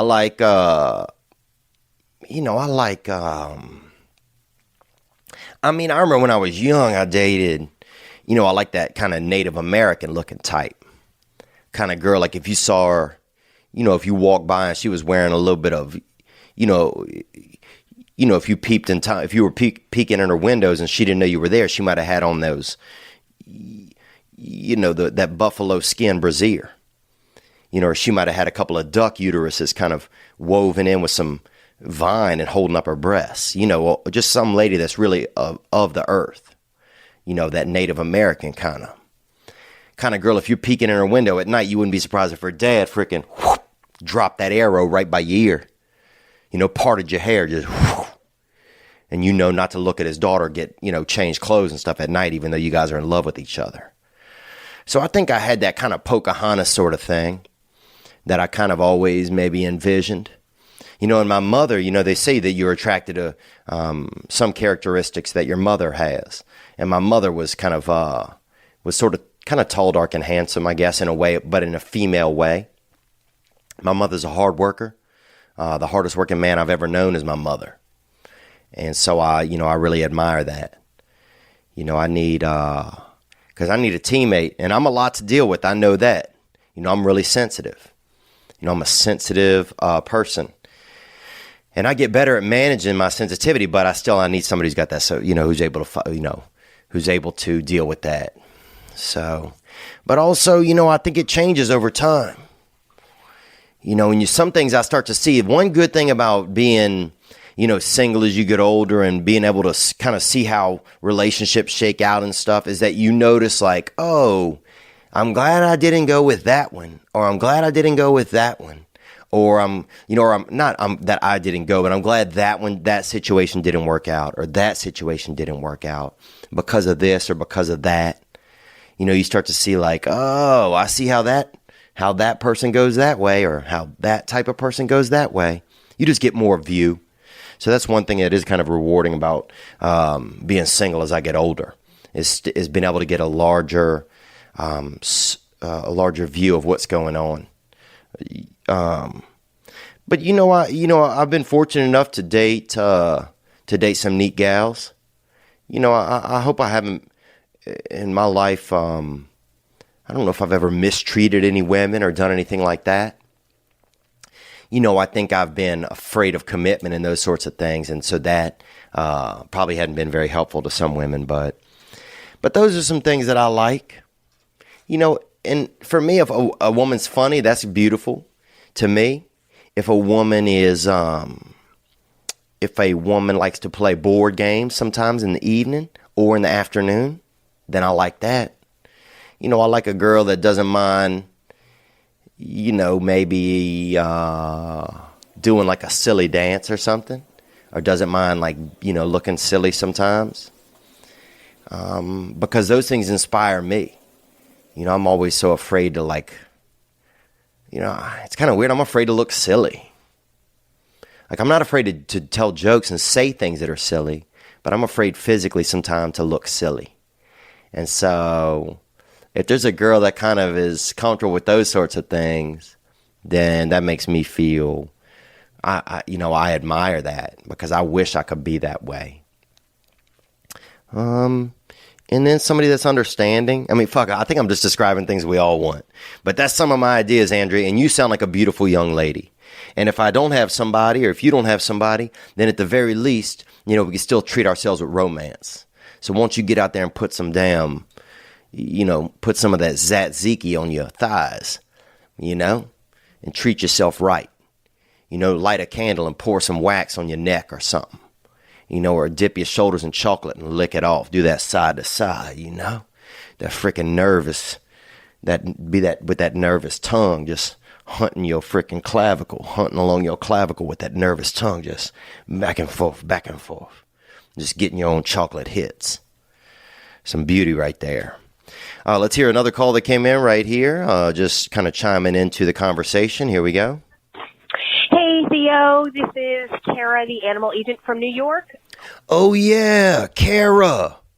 Yeah, thank you for calling back, Kara, because I told you about them animals. And I knew a lady that lived out near Calabasas, and she had all these show animals.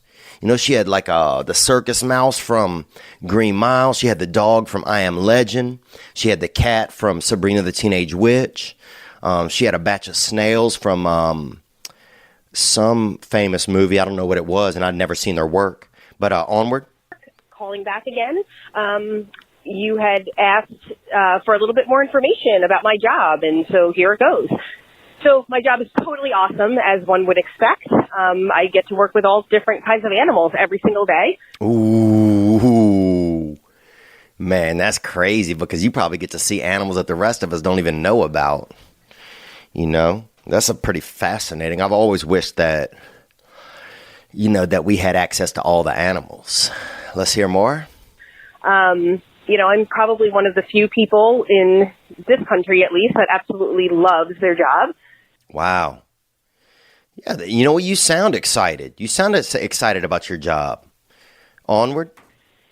So a couple things that people would know that we have done in Practical Jokers, if anybody has seen that show, which I'm sure many of your listeners have. Yep, Impractical Jokers, and I went on their cruise 2 years ago, and I met some great people on there. My girl Loretta and my boy Kevin out there, and his brother. I met them by the Skill Crane, and they were alcoholics, and we and they now all make all my T-shirts. I met them on the Impractical Jokers cruise, and they're beautiful over there. And they got a brother named Tom who's taller than them and may or may not have the same parents. But anyhow, yes, I do know the Impractical Jokers, some of them, very special guys. And you had an animal that worked with them? Any animals that you've seen on that show, we have provided all of them. Some of my favorite moments and some of the ones that I can be seen in are the episode where Sal is delivering the cow, and also where we put the tarantulas on Q. Oh, there you go. Yeah, Q is a sweetheart. Man, you know, there's no, if you want to know about a group of guys, and if you don't know about them, the Impractical Jokers, right? And they are four of the just neatest men ever. And people, you know, you might look at them and think, well, these guys just made up this silly show or this and that. But for 20 years, they had a group called the Tenderloins, and they kept working. And they pitched TV shows a couple of times, and Almost There, and it didn't happen, and Almost There, and it didn't happen. And then, boom, everything worked out the way that it was supposed to. And success couldn't happen to four better people who have put in the work. But I'm grateful to know them, and that makes me cool that you work with some beautiful show animals that are obviously humorous. If your animals are providing humor, because I'm sure some people are only doing, you know, working with crows or working with ravens or vultures, you know, or coyotes or animals that are doing more violence. Let's hear more. That was me doing that. So a couple of funny things that happen sometimes when we're on set. Usually if the animal is having some kind of a bowel movement or... Oh, that's duty, she tells us more. An issue on set in that way, shape, or form. And it's, you know, rarely, you know, somebody's pet, dog, cat, something like that. Okay, I'm going to interrupt this here. I appreciate you calling, Kara. Thank you so much. But this reminds me of a story. They had this man in my town named Icy Mike. And some people know about this. And I've told it before, I think, but he used to have different animal. He had, I might have told this last week, honestly. My brain is so bad. You got to know that about me. I don't have a good memory. And this man, you know, Icy Mike, he would get water from different parts of America, and we would go, and he would freeze it. And we would go over to his house and eat the ice. Because a lot of us, you know, we didn't travel. In my neighborhood, you know, you were lucky to get to Florida once, you know, by the time you were 17. So Icy Mike, you know, he was getting water from, you know, Georgia. He was getting water from, you know, he had a couple of buckets come down from Missouri. You know, he had like 6 gallons or something. Somebody sold him that was from Branson. I mean, this dude was getting water from some really neat places. And so he would freeze it, and we would go over there, and he would put it in those ice trays and stuff, or just do a big block. He'd put it in those ice trays and put the toothpicks in it. And after we freeze it, we'd go over there and eat it and talk about the area, you know, and just fantasize and just be imaginative about, oh, well, wonder what it was like, you know, this water tastes like maybe they had skiers going through it, or, you know, maybe they had like people having a picnic by the banks or whatever. You know, we would just use our imaginations and think about the ice and to try and taste different realities that could have been nearby the water before it had come to us when it was in its natural habitat. And so anyhow, you know, sometimes he would get a big, you know, he'd just freeze it in a big chunk, and it would almost be like a luau. You know, we just chip off pieces of ice and just, you know, have a little bit of lake mead, or, you know, some, I don't know if he ever got anything foreign, you know, but he got some, you know, I don't think he ever got any like Lake Titicaca or anything like that, but, you know, he'd have the normal Lake Pontchartrain or something from, you know, Lake Bourne, different stuff, but maybe from like Ontario, something like that one time. But anyhow, that was good stuff. We would have that. Well, Icy Mike, he took some acid one time because a lot of bad LSD would come through the South. And the kind of shit where, you know, the next week, suddenly everybody's, everybody just kind of like people were wearing vests, I remember, or one time everybody bought a bunch of cowboy boots after some acid came through. So you were like, ooh, you know, that kind of left people feeling a little bit country, or different things. You know, you'd have people, some acid would come through, and next thing you know, everybody would be doing artwork in their yard or something. Just, shit where, the acid was kind of affecting everybody as a group. Well, Icy Mike got a couple bad hits, a couple of bad squares of that fucking paper magic. And he had this, he quit doing the ice. And he put all his money into livestock because his daddy had left him about $800 when he died. So he put all his money into livestock, and he bought a bunch of cattle or large animals. One of them, I think, was a fat horse that had a bad, it had been, somebody had kind of scalped it. And so it didn't have like a tail, but it looked like a cow. But you know what I'm saying? Similar animals. And he fed them all a bunch of stuff, and he was going to have them all poop at the same time. And this just goes back to your story a little bit, care about animal bowel movements, but where he was going to have them all shit at the same time. So he sold tickets around town. He had, he could seat about 40. He had some old bleachers out there. So we all going out there to watch the big shit, So everybody's fired up, and people are drinking and everything, and some people even fucking out in the distance. And everybody's waiting for these animals all to shit at once. And you thinking to yourself, oh, that's creepy. I would never watch that. But right now you're still listening to the story, and you're also thinking, man, I wonder how this went. So therefore you would watch that because your brain's still hanging around, isn't it? So, it's coming time where everybody's expecting, 8:45 or whatever, all these animals are going to bust out their asses and everything at the same time. Kind of not really a fireworks, but, something exciting, almost a little bit biblical. But then next thing you know, one of the animals got scared, because I think a car alarm went off or something. Somebody had a Sunfire, one of those Sunfire cars. And basically, if you ever owned a Sunfire, I think it was like a Pontiac Sunbird or Sunfire. The only thing the car did was the battery would die and the alarm would go off. I don't even think you could drive them. The battery died and then the alarm would go off, which was ironic because you needed the battery to run the alarm. But those Sunfires, man, that's all. One of those went off anyhow. One of these animals, and I don't know what it was. It could have been a, something with a deformity. It could have been a giraffe with, with Down syndrome. I don't know what was going on at the time but one of these animals took off, and people were like, oh shit, this isn't good, And they had a man who had been in a war or who just owned artillery. Okay. And he had a grenade, a real grenade. And sometimes you hear about grenades and, well, sometimes you don't. Well, this is a time when you hear about it. This man threw, I don't know if he had a flashback, like somebody was escaping, this was the enemy or something. And I've never even seen a cow run, but this cow was running, if it was a cow. And this man threw a fucking grenade, bruh. And from looking at this dude, and I know him, I won't say his full name, but first name, Gary, but spelled Gerry. So I'll give those clues if somebody from my town is listening. And some people called him Mr. Gary, and I never called him that. But anyhow, Gary threw this grenade. And I'm thinking, no way Gary's going to... He don't look like a man that's very accurate. And I'll be damn, boy, if Gary couldn't fucking start a barbecue from 300 feet away with a damn grenade. Fascinating.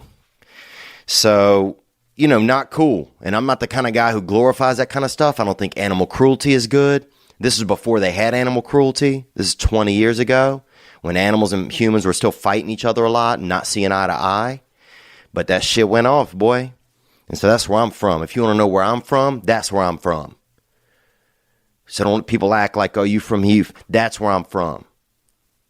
All right? But thank you for calling, young lady, and I'm sorry to get fired up. Let's hear another call. Hey, Theo. My name is Avery, and I am an open mic comedian out of Detroit. Avery, Detroit, man. And thank you for calling, dude, and God bless you guys, man. I know that, I can't even imagine what your state has been through in the past 20 years. I know it's probably been tough up there in Michigan and people having a tough time and this and that. And you guys are powerful and you guys persevere and keep your head up, keep your head up. I just can't imagine, when you have an industry in your city or in your neighborhood or in your town and your grandparents worked in it and maybe your father worked in it and suddenly that industry is disappearing You don't know what to do, and people don't know what to do.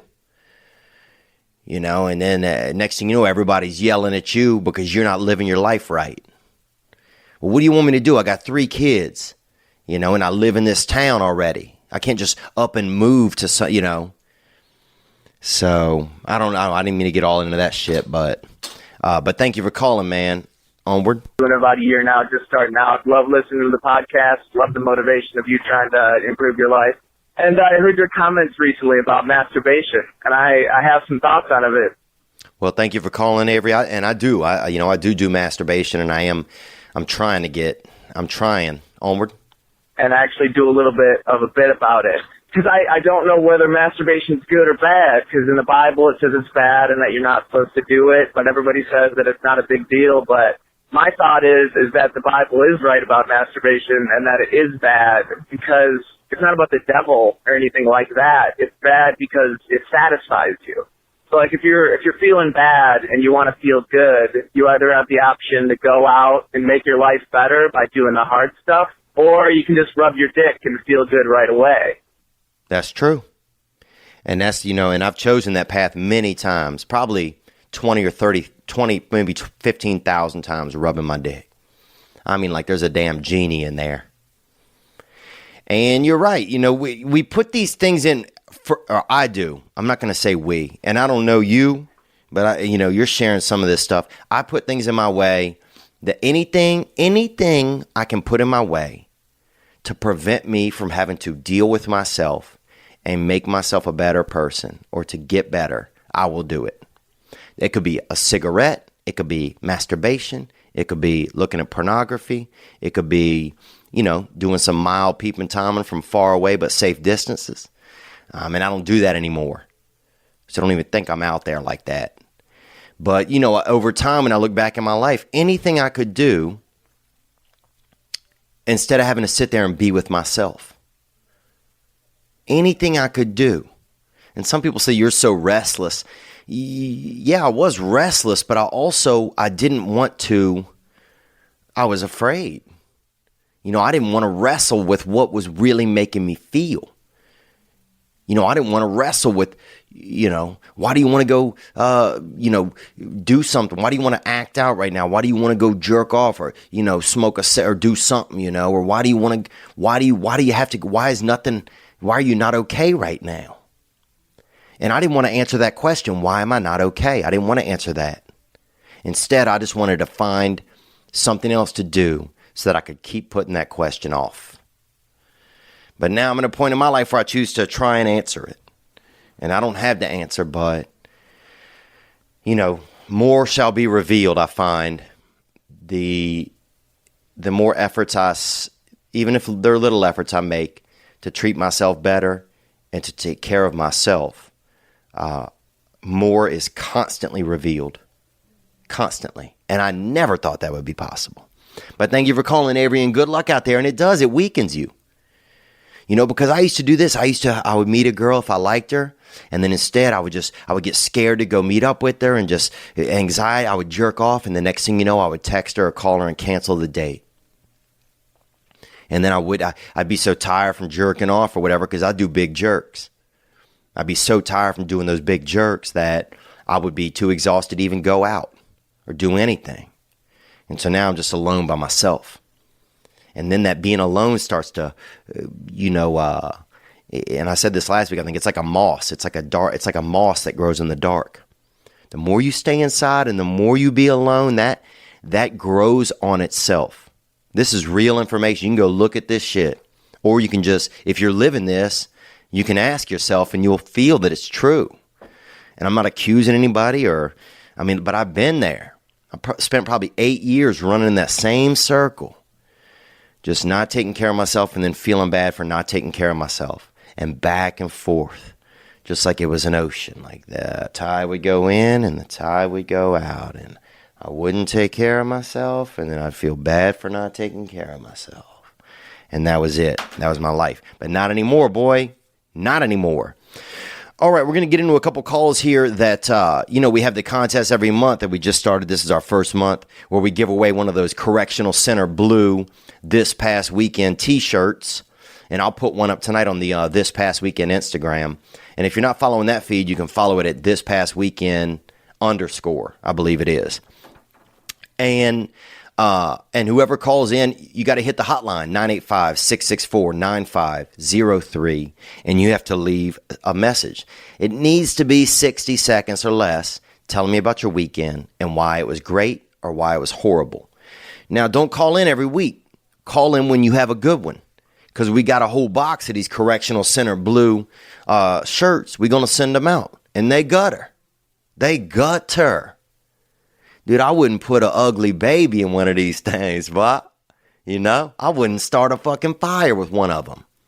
If I was going to kill myself in my garage by starting up a car and putting something in the tailpipe, I would use this shirt. But we're going to give one of them away. This is coming in on the end of the first month, and we got a couple of final contestants here that called in. Here we go. Hey Theo, this is Max. I want to share my past weekend with you. Thanks for calling, Max. And I have a nephew named Maximus, and he's a special kid. Onward. Me and 3 of my buddies, we did the magic mushrooms. Oh boy, y'all got that fungus in your brain, huh? Ooh, tickle you. Let's hear more. We were watching Finding Nemo. Damn, boy, this shit got homoerotic in a motherfucker, bruh. You know? And maybe everything just gets gay to me, dude. Maybe I have something going on. Onward. On the PlayStation 3, the PlayStation 3 has a button on it that it's called like repeat the scene button. So it repeats like a 5-minute scene over and over. Well, I'm tripping on the mushrooms. I accidentally stepped on a remote, hit the repeat scene button. Wow. I can already see where this is going, man, but I want to hear you tell me. So after, about watching the same 5-minute scene probably 15 times, we all are tripping and being like, dude, we just watched a 2-hour movie probably, like 15, 20 times. Like, we must have been down here for like 2 or 3 days. So we all thought we were down there for days, son, watching Finding Nemo. We thought we stayed up for like literally 3 days straight watching Finding Nemo. That's heavy, man. And that sounds like, honestly, a place where a couple dudes would end up fucking, to be honest with you. And guys who don't usually fuck, but would. And I'm not accusing you guys or saying anything, but, when you got 3 dudes, and suddenly, people forget the movie's still going, and the next thing you know is 2 days later, and everybody comes up out of the basement, somebody going to be smelling like ass usually. But thank you for calling, man, and I'm glad you guys had fun on those mushrooms. But you got to get outdoors in the future. Unless you guys are in cold weather, somebody could die out there on mushrooms, because mushrooms will warm your body up. You think you're warm, and next thing you know, you die of whatever it is, emphysema or something from being in the snow. Thank you for calling, though, and that was an interesting weekend. Let's hear one more right here. Hey, Theo, this is Andrew from Deadwood, South Dakota. And a lot of people know what dead and wood mean separately. But Deadwood is a place where old cowboys used to get shot. Anyway, they have a big party every St. Patty's Day. And my brother came down from college. This past weekend we went gambling and we went partying and drinking. No drugging, but it was really good because I hadn't seen him in a while. Oh, that's nice. I'm glad you got to spend some time there with your sibling. More? And we got out during the day. It was a beautiful day on Friday, and we went rock climbing. And then, damn, y'all active. Y'all brotherhood is really active. My brother and I, we barely get over to the Pizza Hut. More? And then it snowed a ton on Saturday. Damn, and this shit's starting to lead to romance, too. You notice how a lot of these boys' things be leading to romance, boy? Let's hear more. Thank you. To go up snowboarding. Deadwood's up in the mountains of South Dakota. And so it was a really good time, and I really enjoyed seeing my brother. My dog just died, and so I've been, kind of lonely. I moved here by myself, and so it was a really, really special weekend just to kind of grow it up and see him. So. Oh, man, I appreciate you calling and saying that, dude. That's nice. I'm glad you and your brother got to spend some time together, man. it's and it sounded like you made the most of it. And that's something I want to do more in my life is just, I want to try and make the most of this time because I get caught in the same habits.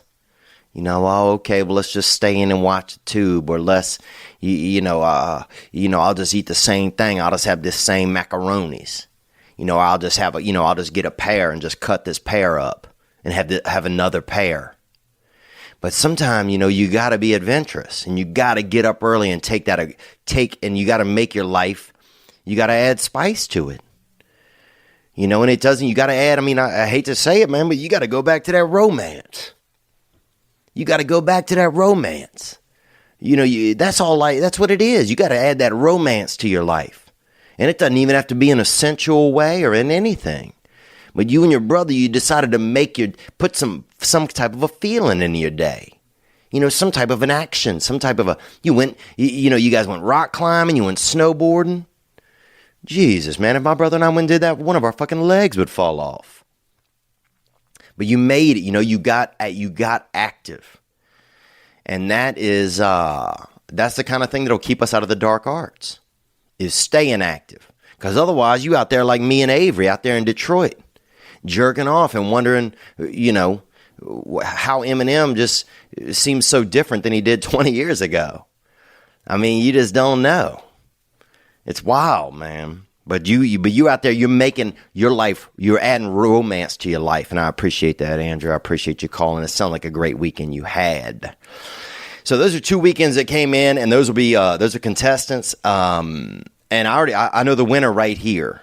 And I'm going to play it for you right now. You heard it before, but here it is. Hey, Theo. This is Nate from Massachusetts. Just calling to share the best weekend I had in a long, long time. I got to spend a beautiful, sunny, late winter Saturday out on the ice fishing with my 6-year-old son and both of his granddaddies. By the time I was old enough to remember them, half my grandparents had passed on, and by then the other half maybe didn't have time to go out and spend a whole day out on the ice with a youngster. There you go. And that's going to be it, man. There was more to that call, but I'm going to shut it down there. That's Nate. Nate's going to get that blue correctional center blue hitter. And we'll send that to you, Nate. We'll hit you up over text. And thank you for that call, man. I'm glad you and your boys got to get out there on that frozen tundra. Because a lot of people, when the story is, you hear when people go out onto the ice with senior citizens, it's like a lot of Italian shit. Somebody gets gunned down. It's mafioso style. So to know that you guys are in a family atmosphere out there enjoying one another's company, no big debts to pay off and nobody, getting revenge or anything for a previous issue. Or, some super Italian activity. Beautiful. So, Nate, you got that correctional center blue hitter. We'll send that to you. Last week, on the last episode, I talked about, going to therapy and struggling with whether or not I want to go to my therapist. Oh, I got to tell you this, too. My boy, last week we talked about, he sent me these candles, and I got them lit right in here. And these are root beer. And it's a nice man, dude. It's the candle man, he said. He sent me this note, and I couldn't open them last week because the packaging was, there's just too much stuff in there. I was going to get all over all the little shards of paper and just thing like that. But he sent me these, man, and I'm going to put a link to them. I just really appreciate it. They're nice candles. And candle make me relax, man. It's crazy. If you're a big fire will make you get your laptop, get your animal, get out the house, get your baby book or whatever and get a couple thing of jewelry and get out the house. But a little candle, a little fire make you feel comfortable. So really a lot of our comfort in life is based on how much fire is around. I noticed that. But yeah, he has some beautiful candles right there. I'm going to put a link to them below. Joey Piedmont, handmade upcycled container candles. And I'll put a link to his, he have an Etsy shot on a Facebook page. But it's a Hangover Candle. And you can check them out at Hangover Candle. And they're nice. And I appreciate that nice gift, man. It helps me feel relaxed here in the new studio. Here we go. I go to therapy. And sometimes I feel like not going. And I feel like not going. We talked about it last week. Or I did that. I just don't. I get that thing. It's like, you don't need to go. You don't need to go. This ain't helping you anymore. This ain't helping you anymore.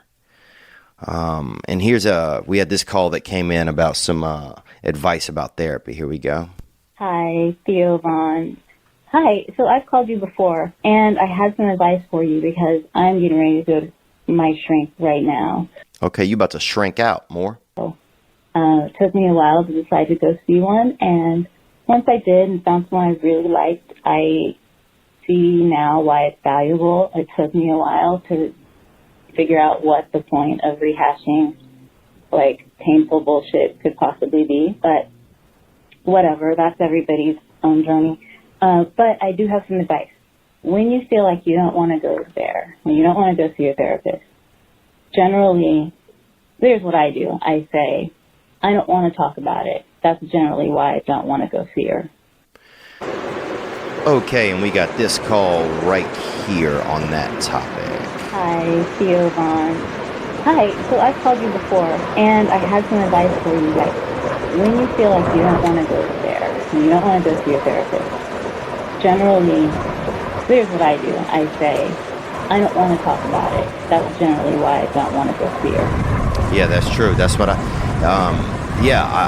don't want to go. Well, my brain will say, oh, you're too busy. You got too much going on. You don't have time. Those sorts of things will be some of the excuses that will come into my head. But let's hear more.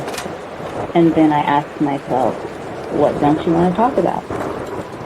And there's inevitably a huge list of shit I do not feel like talking about, and that is absolutely what I'm paying her to listen to. Amen. That's a great little, for some that's a great little thing that could help you. You're thinking about not going to a therapist. You're thinking, why don't I want to go? What don't I want to talk about? I can answer for you. What don't I want to talk about with my therapist? I don't want to talk about that I don't like her sometimes. Sometimes she makes me feel uncomfortable. But it's such few moments that to compared to the weight of the times that I've felt helped, that it doesn't even compare. But that's one thing that could pop into my head, and that will sometimes. What else? I don't want to talk about, that I'm afraid of commitment. I don't want to talk about the fact that, I'm afraid to get married and have a family because, I might ruin it. I don't want to talk about, the fact that I feel sometimes that by living in Los Angeles, that I'm like letting my family down because they don't get to see me very much. And it's crazy because the same things that, what brought me out here sometimes in the beginning or made me want to chase some of these dreams I have was feeling like there was nothing holding me back because I didn't have any real family. And then now my family's changed so much over the years that now I feel that, I'm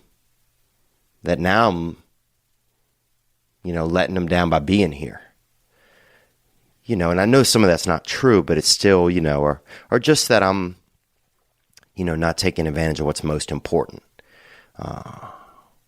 So those are some things, maybe that I don't want to talk about. Why wouldn't I want to go? Because I wouldn't want to say those things. I wouldn't want to tell somebody that. I wouldn't want to tell somebody that, that part of me is worried that I'll be alone forever. And not because somebody won't love me or won't care about me, but because I won't let them.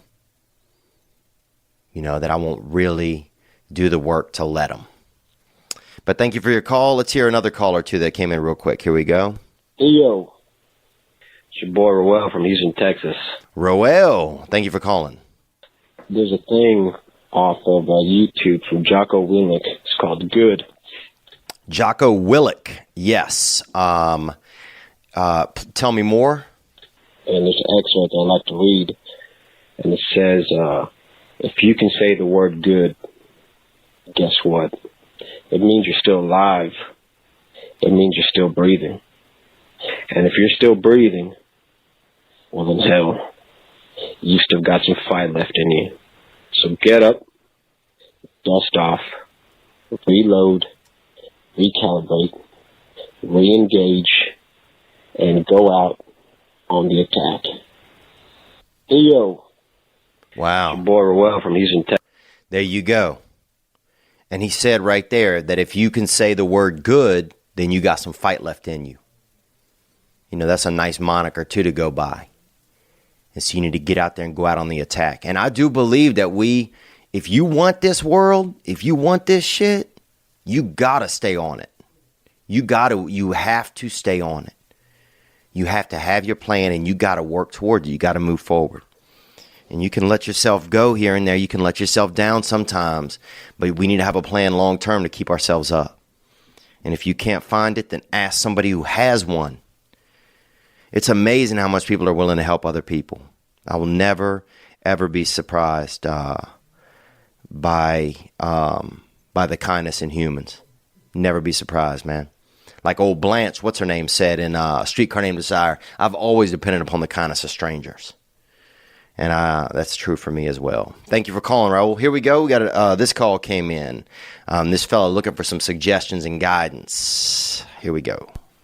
Yo, what up, Theo? It's your boy Chris Jones in Atlanta. What's up, Chris Jones? And they had a boy when I grew up named Chris Jones, named Toby. His nickname was Toby. You know, like a piece of your foot, but different. And he was always kind of a nice and wild kid who lived in my area. You know, he kind of had he had a little bit of danger in him. You know, he had that squirrel. He always had like a fucking, you know, kind of a squirrel living in his neck a little bit. He was ready to go, you know? More? I was calling, I was just thinking, because my wife and I had our first son. Congratulations, brother. Thank you. Jones, and had him on March 19th, which is your birthday, I know, which Hank Jones, and had him on March 19th, which is your birthday, I know. That's my birthday, man. I appreciate it. I'm happy to share it with your boy. And when I leave this earth, he'll probably still be around to carry it on. So I appreciate you sharing that. More? Which super awesome as far as I'm concerned. Had the same birthday as Theo Vaughn. Well, I'll tell you this. We both have the same birthday as Dr. Seuss. And his name is Theodore Giesel. And he was born on March 19th. So I think that's somebody that's way more interesting. But that's pretty cool as well as your boy. More? But anyway, my question is, before that, I had a daughter and a wife. And ever since we came home with the boy, now it's kind of even the penis to vagina ratio in the house. Mm-hmm. And there's been nothing outward, but I feel that silently there's been a turning of the attitude on the female part. Well, yeah. Yeah, man, because they see they got more cocks in the kennel. You know what I'm saying? If you cock up a kennel, bruh, you know, then Vegeta's gonna get wild. They're gonna get scared. And that's normal, man. That's nature. You know, a lot of times we don't realize, and I'm not saying you don't realize, but a lot of times we have to remember that nature's doing we're just little pieces of nature. You know, we're just pawns and rooks, and we might think we're kings and queens, but we're pawns and rooks. And Mother Nature have this bigger thing going on. Mother Nature could send a meteor, and it's a wrap. Okay? I don't care how many Instagram followers we got or how many new Dodge Caravans we own or are leasing. It's a wrap. And, you know, somebody was telling me the other day, and this could just be hearsay, I don't know. But somebody was telling me that if there is that when things start to get kind of wild in the universe, that more women will be born. When there's more stress in an area or in a country, that more females will be born. And that's crazy, man. Because the world knows that it needs more motherhood and more pacificity, and it needs more that ability to understand. I think that is innately built into a woman or most women. Now, there's some American women out here that are trying to really test that shit, that are trying to go against Mother Nature, and I don't know how that's going to work sometimes in the end. But I think that there's Mother Nature has a plan. You know, we got to believe that, I think. And that's probably all that's going on you got over there. You know, it's just like Father Time and Mother Nature just moving their rooks and pawns around, and they just added another little rook to your game set over there. Let's hear another call there, but I appreciate. Oh, you had a question. Let me hear what the question is. And I'm wondering if you ever had any experience with that, your thing where, you know, the girls are outnumbered and they put out a different vibe, but then once, you know, you kind of even up that teen to vagine ratio. No, I've never. I don't know much about that. I did hear though that if a lot of girls ride together on a bus or something for a long distance, that all their periods will line up, and they will do that. You know, kind of sort of the same thing that Icy Mike was trying to put on. You know, they were trying to put that big vulation. You know, they're trying to put that big ovulation at one point. You know, there's that big outgoing tide all of a sudden at one point. So I heard that if girls ride like a couple hours on I don't want to say a school bus or a Greyhound. Yeah, not a school bus because we're talking about adults. But on a Greyhound or on a bus, then they will all have the same period schedule. But thank you for calling, man. I wish I knew more. Here we go, Pat. Theo, what's up? My name's Pat. I'm from Cleveland. I'm 34. I started listening to this past weekend probably 4 weeks ago. I listened to all of them, and now I'm listening to Allegedly, so pretty big fan. Thank you, Pat. And John Huertas from This Is Us is on the Allegedly episode that's on right now. I'll put up a picture of that on my Instagram to remind people. Thank you for calling, Pat. You sound down in the dumps, Brosy. What's up? I got a question. I'm a painter. I got a couple of kids and a wife, and it's been pretty rough the past, I'd say 2 months. I just bought a house, and, you know, it might have been a little out of reach for me. Just had to borrow money from my father. Anyways, I really freaking hate my job. So it sounds like you definitely have some new stress going on, man. I'm sorry to hear that. You know, I know that's a scary moment. When you get something new and you have that new lease milling about, you got the family too. That is a fixed cost at this point because you can't. I mean, that's a fixed cost emotionally and fiscally because you can't adjust that. You had to borrow some money for your father. I'm sure that can be. I don't know y'all's relationship, but it might come with some extra feelings of weakness or inferiority that may accompany that move, depending upon your relationship with your dad. Onward. And like I said, I'm 34, and I'm not sure what I even want to do and how to go back to college even, or even if I'm smart enough or whatever. I know I sound like a bitch right now, but That's okay, man. We all bitches, bruh. More? Just looking for any advice on kind of just trying to start over and be able to, you know, support my family at the same time. Well, you know, I don't have a lot of suggestions in that world, and some other people might, you know, and they can hit the hotline 985-664-9503 about starting over and about switching moves. And, you know, I think a little bit, you're going to maybe hate to hear this, but it sounds like, and I don't even know if I could do it, but it sounds like, you know, I mean, you got to man up. You got to man up. You know, yeah, you could. I mean, you could take some classes and try to ease into school, try a night course or try a class here and there. You can do that. You know, that's highly plausible. But I mean, first and foremost, you know, you have to make sure you have income coming in. You know, you have to create a schedule where you're going to be paying your stepdad back, or your father back, even if it's, you know, a little bit or whatever you want to stick to that schedule so that doesn't get weird. You know, you want to keep that family thing in line at first. And then if you can add another log to the fire, you know, to see if you can to burn in a new direction, then you can do that. But it's going to take some extra, I hate to say it, man, because you don't want to hear it, but it's going to take some extra work. But in the meantime, look, I commend you. You know, like I'm 37, dude. I don't have a family. You know? I mean, you tell me, you know, you got a family, and that makes me feel envious. You know, you come home and you got people, you know, you got something with little arms that runs up to you. That's not a gremlin, and it wants to hug you. And to me, that's beautiful. So you have some really cool gifts, it seems like. You get to paint, man. You get to paint. And I don't know if you're damn Picasso or you're fucking Petey's Paint Service. I don't know which one you are. But, I love my job. People say that all the time, but it is a job. In the end, this is a job, man. I mean, podcasting has been something different. This is different, but going to comedy, it's a job. It was great when I started, and it's still a lot of fun, and there's a lot of times where I really enjoy it. But you still have to get up and go there. You still have to fly to Nevada or wherever, or, a different state, some other place. And you got to do it. You still got to do your job. I still have to do that. So work is work. It is what it is. In a few years, your industry might change and you don't know what the next thing is.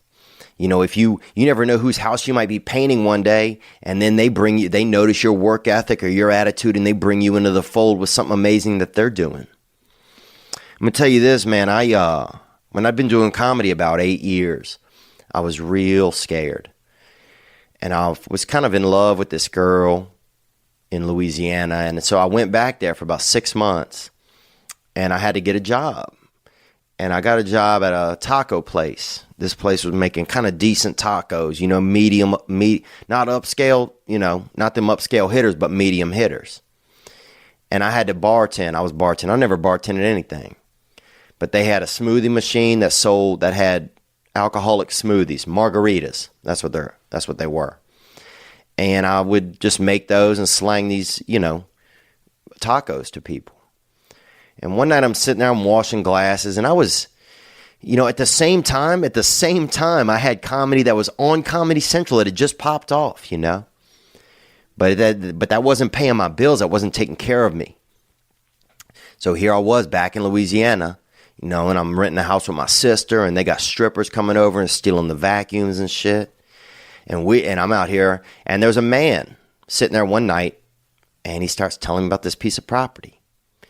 And next thing you know, man, fast forward 4 months, I owned one of the hottest pieces of property in Louisiana.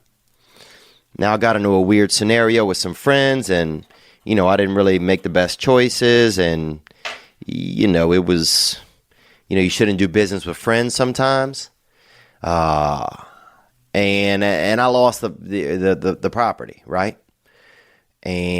But by being there and sitting there and washing those glasses and showing up to work and just taking on some humility, dude, I'm sitting there, I was on television, which I know it doesn't mean anything to a lot of people, and that's fine. But to be sitting there, you're on TV and you the fucking, and you're washing people's glasses and shit, that's life. That's fucking life. And to be able to do that, and then that's when something beautiful can come along. And I still have to remind myself of that all the time, is that, if every day I got to find some way to humble myself and to do my job. But yeah, man, if you show up and it's only your perspective and you're in a tough spot, you got a lot going on. So I would just take care of yourself right now. I would make sure you get some rest when you can. I would make sure you're eating. I would make sure you're doing something athletic a little bit, even if it's trying to do a little jog or something to keep your blood flowing and keep your spirit happy and keep your heart healthy. And if you can try to just adjust your perspective, then maybe what you have going on right now might be everything you want. Because to me, dude, honestly, in some ways, you sound like a rich dude. You know what? I used to love to sweep the porch, man. When I was growing up, man, I hated where we lived. I hated feeling poor. I hated all the shame that I felt every day when I woke up. But one thing I loved to do was sweep the porch. Because when that thing was done, boy, that thing was done. And I worked on a farmhouse over there in Natchez, Mississippi, outside of there near Vidalia, off of the levee. And then they let me paint the farmhouse one summer. And man, I felt achievement. So, we all have a little things, and maybe, you won't paint forever. But right now, try and just, if you show up to painting and you're fired up about it, the brush going to be lighter, the color's going to be brighter, And when somebody, you never know who you're going to pass across. Things change a lot, and change can be waiting for you. But you got to put yourself in a position. You know, you might not have to take that class. You might not have to go back to school. You know, or you might. But, you know, you get a little bit lighter in your brain, I bet that you're going to get, you're going to have more room inside of yourself for clarity for what could best occur. And of course, I do not know, man. I don't know anything, but that's something that I would maybe try, you know. All right, one more thing here, and then we'll be done, man. Here we go. What up, Theo? This is Justin from Mass, man. I'm just calling to remind you, son. You said you were going to drop a new clip on the YouTube channel when you hit that 30,000 the subscribers. And you're up about 31 now. Mm-hmm. So, you know, you owe the gang a clip, son. You're right, Jesse. I do. And you know what? I tried to record it over there in Tacoma, and I got to look at the tapes. I haven't had an opportunity yet. But I promised YouTube followers when we got to 30,000 that I would put the clip up. And Jesse, I appreciate you holding me accountable to that. And I will do it. If the clip is good, because I do want to put it up in a format where it's, you know, best serves the material. So I'm going to try to get that up. If the tapes that I got over there in Tacoma were good, then I will get this up. And if not, then I will get it up really, really soon. I appreciate that call, Jesse. As always, you know, you can hit the hotline, 985-664-9503. If you have any thoughts or suggestions or anything like that, you know, this show's going to change all the time. You know, we don't know what it is sometimes. And we're still figuring it out, and I'm hoping to have a guest coming up soon. And what else? Well, that's an email. On the way out, man, I'm going to play this again. This is by Jameson Flood, and I appreciate you guys being here with me tonight. Take care of yourselves. We may have a Thursday episode. It depends. Trying to get this guest in. If not, I know you guys have Easter. This is Easter week, you know, heading into Good Friday.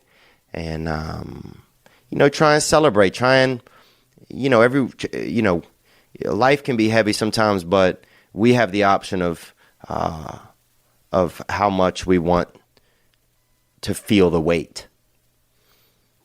You know, sometimes we have a little bit of room there where we can just not feel it so much. You know? But find some romanticism in your life this week. Whether you got to tell yourself you love you, whether you got to tell your higher power that you love them, you know, whether you got to hug a kid or whether you got to paint, you know, less fuck on the side of somebody's house. Whatever you got to do, like my boy Pat out there. But thank you guys for your support. Let's keep it romantic. Let's keep it romantic, huh? And I'll see you guys either Thursday or I'll see you next Monday. You guys be good to yourselves. This is Jameson Flood with Every Night.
Ladies and gentlemen, I'm Jonathan Kite, and welcome to Kite Club, a podcast where I'll be sharing thoughts on things like current events, stand-up stories, and 7 ways to pleasure your partner.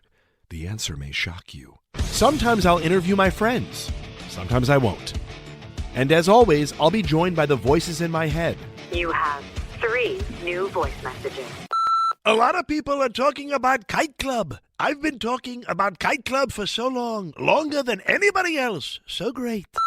Hey, sweetheart, here's it Theo. Anyone who doesn't listen to Kite Club is a dodgy bloody wanker. Do you know what I mean? Hi, I'll take a quarter pounder with cheese and a McFlurry. Sorry, sir, but our ice cream machine is broken. No!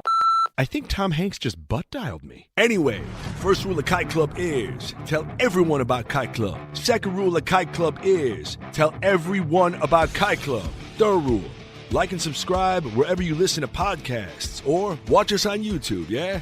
And yes, don't worry, my Brad Pitt impression will get better.